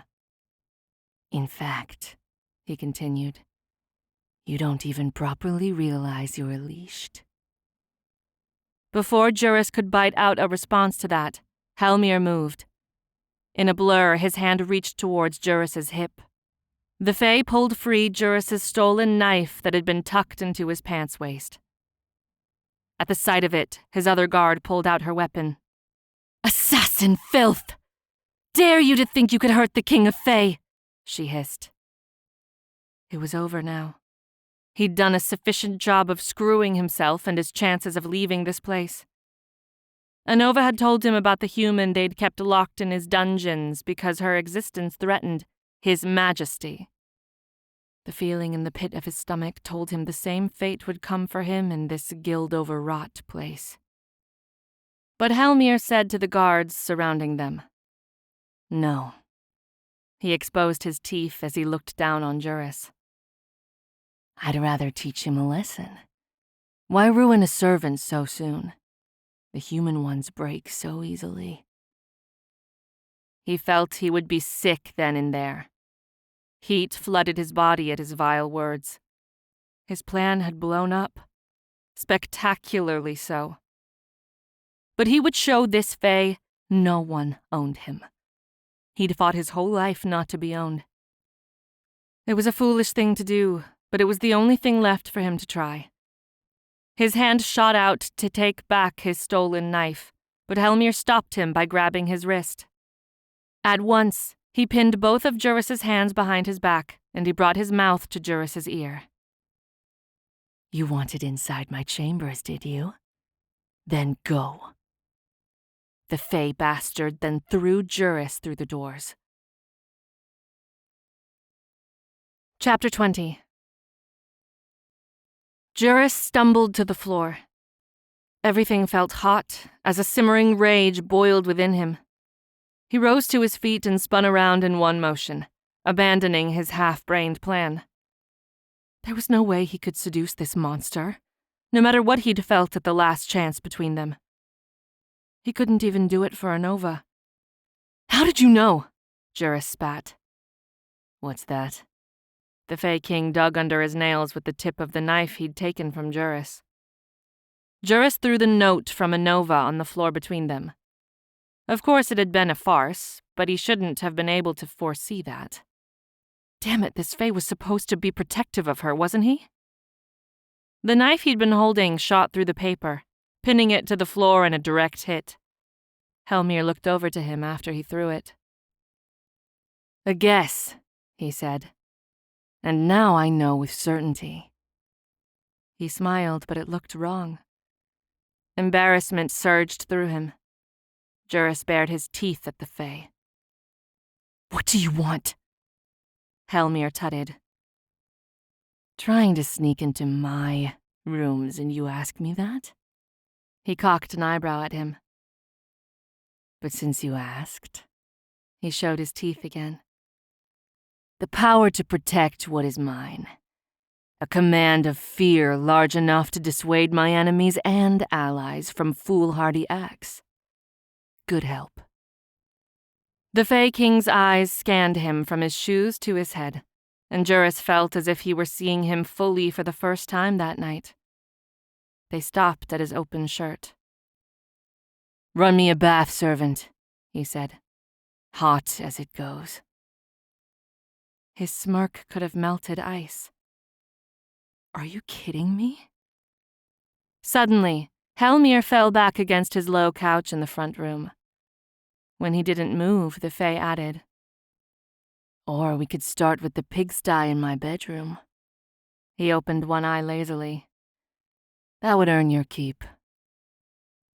Juris kept his mouth shut and stalked in the other direction before he could get himself into worse trouble. Maybe he wasn't going to be strung up in irons in his dungeons this time, but what exactly did teaching him a lesson entail? Waiting on him hand and foot from dusk until dawn, likely. He'd gotten himself into this mess, and with nothing to show for it but exercises in humiliation directly from the Fae King. Juris entered his bathing chambers and nearly lost his balance at what he saw. He kept one hand on the threshold for support. It was like a small coliseum. It was all so wasteful. Juris doubted even the old human king over their lands had a bathroom that even somewhat rivaled this one. What was supposed to happen in a tub the size of a lake? The answer was painfully obvious. Probably an orgy. He narrowed his eyes at the memory of what he'd called him and Anova in Farstar. Harem. These Fae certainly thought a lot of themselves. Juris crouched near one side of the pool. It was comprised of several tiers and depths, each bigger one overlapping the smaller one before it. Stairs descended at various levels. He found the smallest, the pool the size of merely an oversized tub rather than a lake, and turned the faucets for the water lines. It was the highest level, and it filled quickly with steaming water. The overflow ran to the next level below it in a lazy waterfall. Wisps of steam rose to his face. A part of him longed to plunge himself inside if only to wade through the cleanest water he'd ever seen. Through his life, he'd considered a bath a high luxury, and one he'd only ever gotten when he'd lived as a boy with his mother at the brothel. Good. When Juris twisted to look at him, Hellmyr flashed his teeth. See? It isn't so hard to do my bidding. Juris felt his teeth grind in his head. He'd appeared out of nowhere, his shirt already gone. His clothes had been piled next to him. When he'd started to step out of his pants, Juris jerked his gaze away on instinct. He wasn't sure why he was giving him so much privacy when the bastard deserved so little. Perhaps it was because Juris knew he was taking every opportunity to show off to anyone and everyone. In a way, he felt like this would annoy him. Juris smothered a smile at that. No longer curious to confirm your human rumors, the Fae said as Juris heard splashes. Juris swallowed dryly. He remembered just then what he'd said that night to Hellmyr before stabbing him in the last chance. I've always wondered. Juris cocked his head to one side as he looked at the Fae crowding his personal space. Is it true what they say about Fae males? Juris's gaze flickered somewhere besides his face, leaving no question about what he meant. Or rather, where. Is that what you want me here for? Juris said. A captive audience to ooh and ah at it? Hellmyr leaned back. Water concealed him below his midriff, but Juris resisted staring for too long should the Fae catch him at it. A line formed between his eyebrows, the only evidence of his annoyance. Good. Maybe he'll tire of me, Juris considered. Instead, he shrugged. If you'd like that, Juris said through his teeth. And I don't suppose I can leave now, can I? No. You haven't been taught your lesson yet. Not by far. Hellmyr angled his head back to look at something across the room. No. I think I'll require some of that, though. He jerked his chin at the polished stone block before a length of mirror. On a gilded platter rested a pile of grapes and assorted berries, ones as fat as he'd ever seen. Juris walked over and grabbed the plate, his jaw already set for what was coming. The Fae King was intent on showing just how much a fool he'd been by attempting this. It was working. But maybe there was an opportunity here for something more than humiliation. He had to try, at least. Bring them to me, he said with his eyes still closed. Juris snuck a glance at the pile of his clothes that he'd left behind. He wouldn't have left it, would he have? Now, the Fae added. Juris was forced to do as he bade. He had to do better than this. Here, he said between his teeth as he placed the plate on the floor within arm's reach. When one of Hellmyr's eyebrows rose on his face, he forced out, "Your Majesty?" But he was still looking at him. His head rested back and his chest dripped with water as he stretched himself. Unfortunately, it was true what they whispered about the Fae's beauty. Juris hated the lines of muscle so clearly lining his bare skin, leading down paths he didn't dare look. He hated the smirk on his pouty lips about as much. "It would be improper to feed myself when you're so readily available," Hellmyr observed. Juris grabbed the biggest berry on the plate and imagined shoving it down his throat. But he couldn't choke him on a fruit. Probably. Instead, Juris brought the red berry to Hellmyr's mouth. Despite himself, he watched as it dropped inside and he swallowed it. His eyes were suddenly open, seeming as vile and bright with malice as he'd ever seen them. "I have an idea," Hellmyr said. "Until those are all gone, we're going to play a game." Juris couldn't help himself. There was something about the Fae bastard that made him slip easily. "What do you want from me? You could have had them kill me," he blurted. It was too late to take back now. It was possible that Juris had planted the idea anew, that it hadn't been on the table yet and he'd just introduced it. But he was tired of this, of not knowing if he was being toyed with or if this was a test on whether or not he'd live past the night. Flirt, dance, death, threat. It all blurred together with this Fae. Hellmyr was suddenly too serious. "An answer for an answer. What is it that you people say?" He pretended to think. "Fair's fair." Juris narrowed his eyes. "What's your game, Fae?" He smiled. "Easy. I say something. You confirm or deny it. And? That's it. And I'll do the same."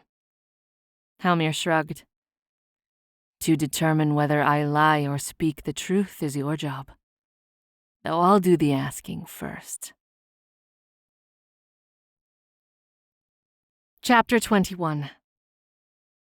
A cloud of new steam rose from the Fae King's bath. It couldn't be so easy as that, Juris reasoned. When it came to the Fae, there was always a catch. But what choice was there? He needed a distraction for his new plan. "Fine," Juris said, agreeing to play Hellmyr's game. Without hesitation, Hellmyr asked, "Did you come here to kill me?" Juris's fingers squeezed the berry before he dropped it into the Fae's mouth. "Does it count if I want to now?" "No," Juris admitted, though he was debating it. Before Juris could dangle the grape above his mouth, Hellmyr's eyes shot open. His hand grabbed Juris's wrist in a tight vice. A wicked smile spread across his face. "The truth. You surprise me more and more, human." Juris jerked his hand back to his side. Despite his better judgment, he opened his mouth. "How do you—" Hellmyr's eyes gleamed. "You're not that hard to read." It was then that Juris remembered something. Anova had told him about a habit that the Fae King kept. He can hear heartbeats. If it's clear enough, he can use that to guess a lie from a truth. As if in response, his heartbeat kicked up the pace. Hellmyr licked his lips. He seemed to have heard the difference. "Excited that I might lick your fingers instead? Or do you just hate me that much?" His dark eyes danced. Juris's hands shook, so he shoved them down. "You wish," he said. "Do better," he commanded himself.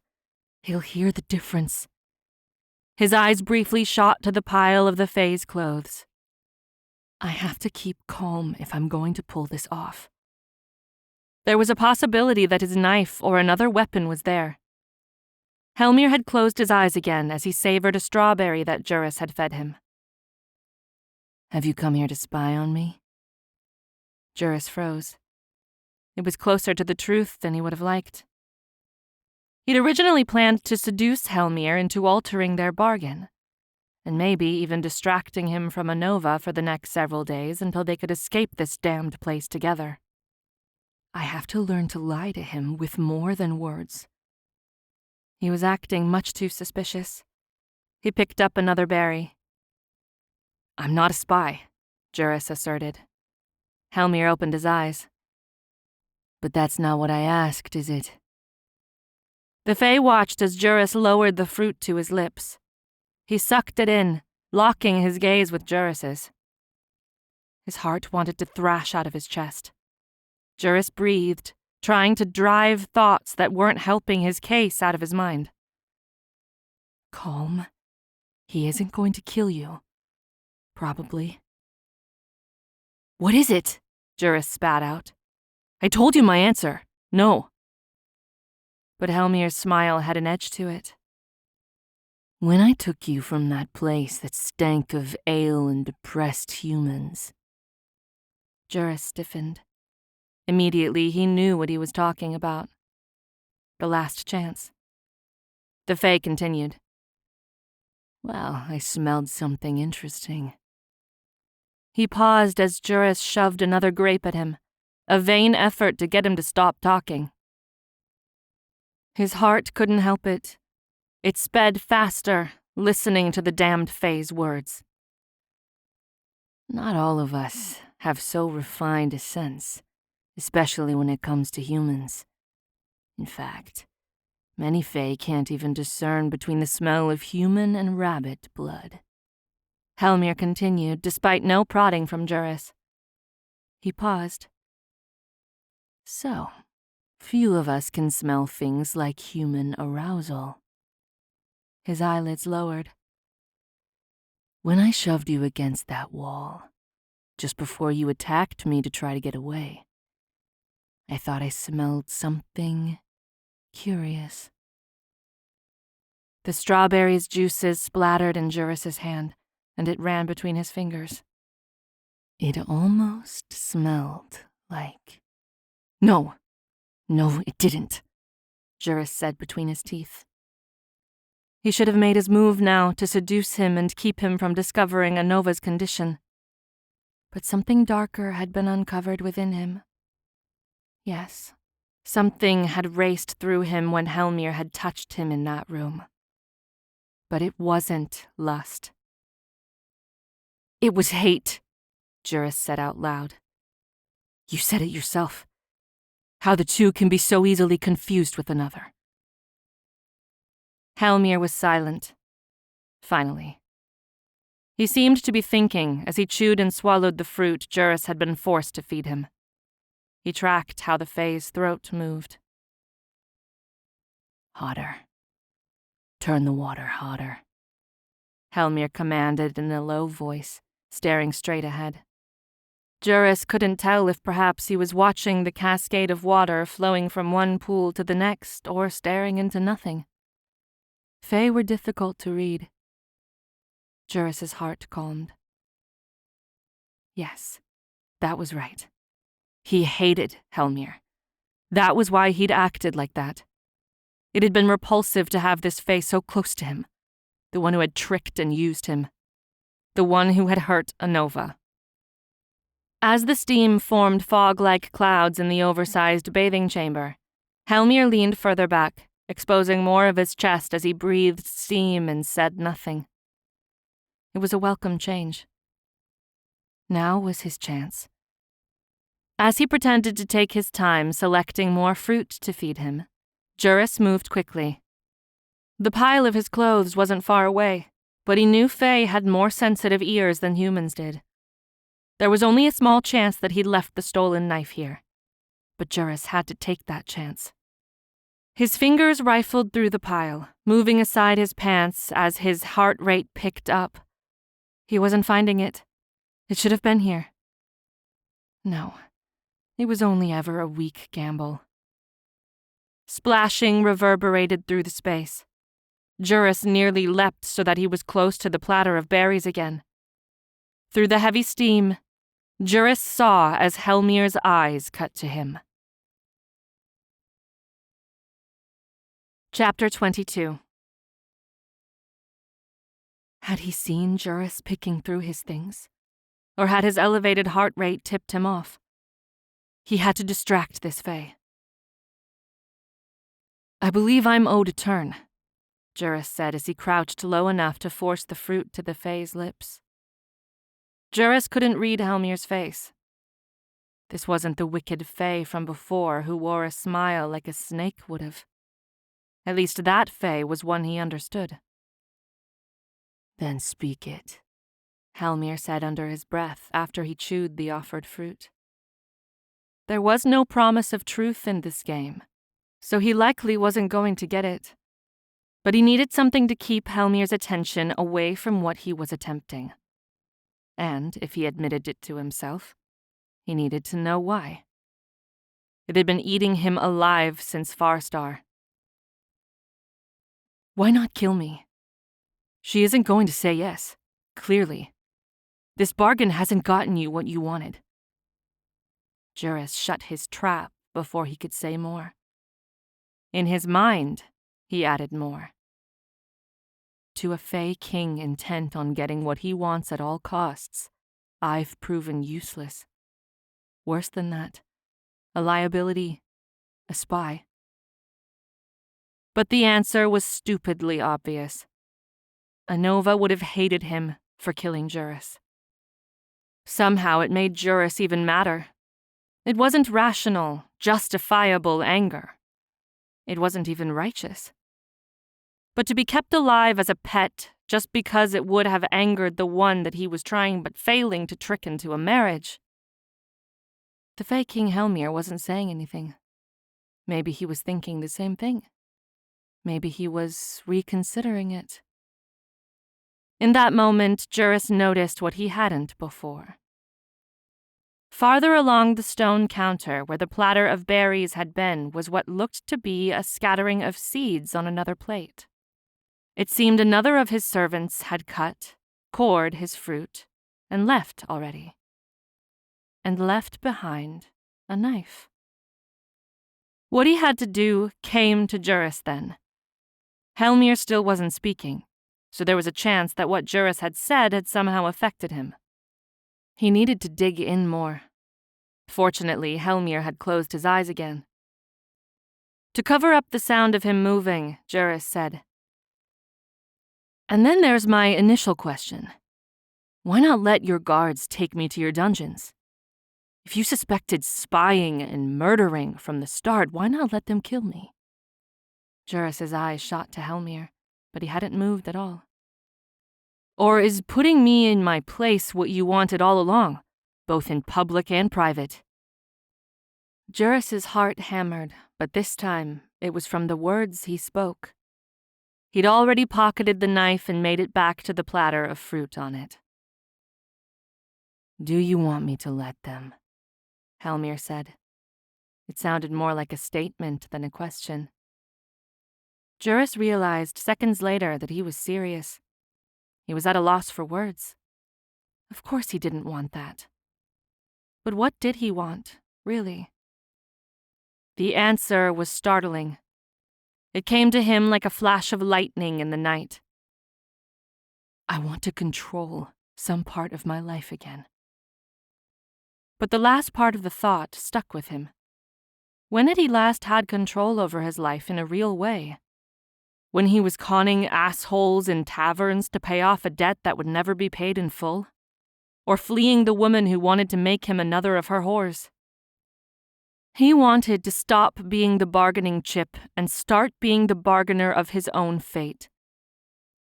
The words that came out of his mouth surprised even him. I want to not be powerless. I want power, he said through his teeth. It was the same moment when Juris stuck the serrated edge of his knife against the Fae's throat. Juris wasn't sure how he'd managed it or when he'd decided to really do it, rather than entertain it as a thought of fantasy. One moment, the knife had been tucked in his pocket, and in the next it was pressed into the Fae King's bare throat.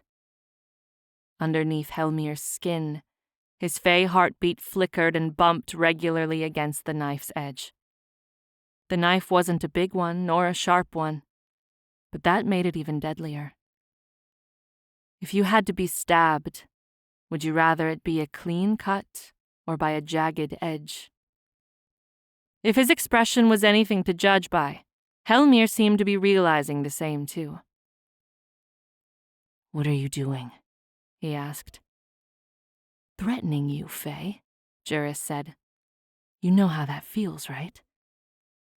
Hellmyr's head was leaned back at the ideal angle for keeping a knife to his throat, but Juris needed to secure the rest of him.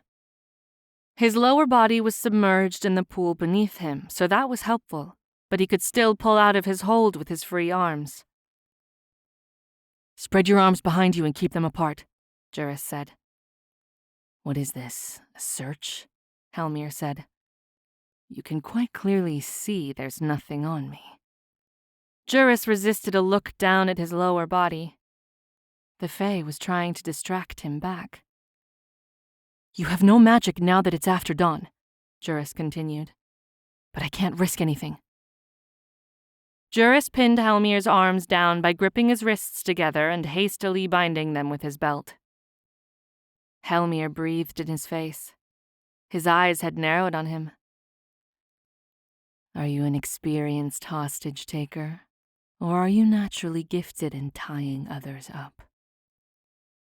Juris crouched behind his head, keeping a steady grip on the knife while putting weight on Hellmyr's arms. Even with the Fae's more flexible physicality, he knew it must have strained him. "Good. Enough of the games, Fae. I need some things from you."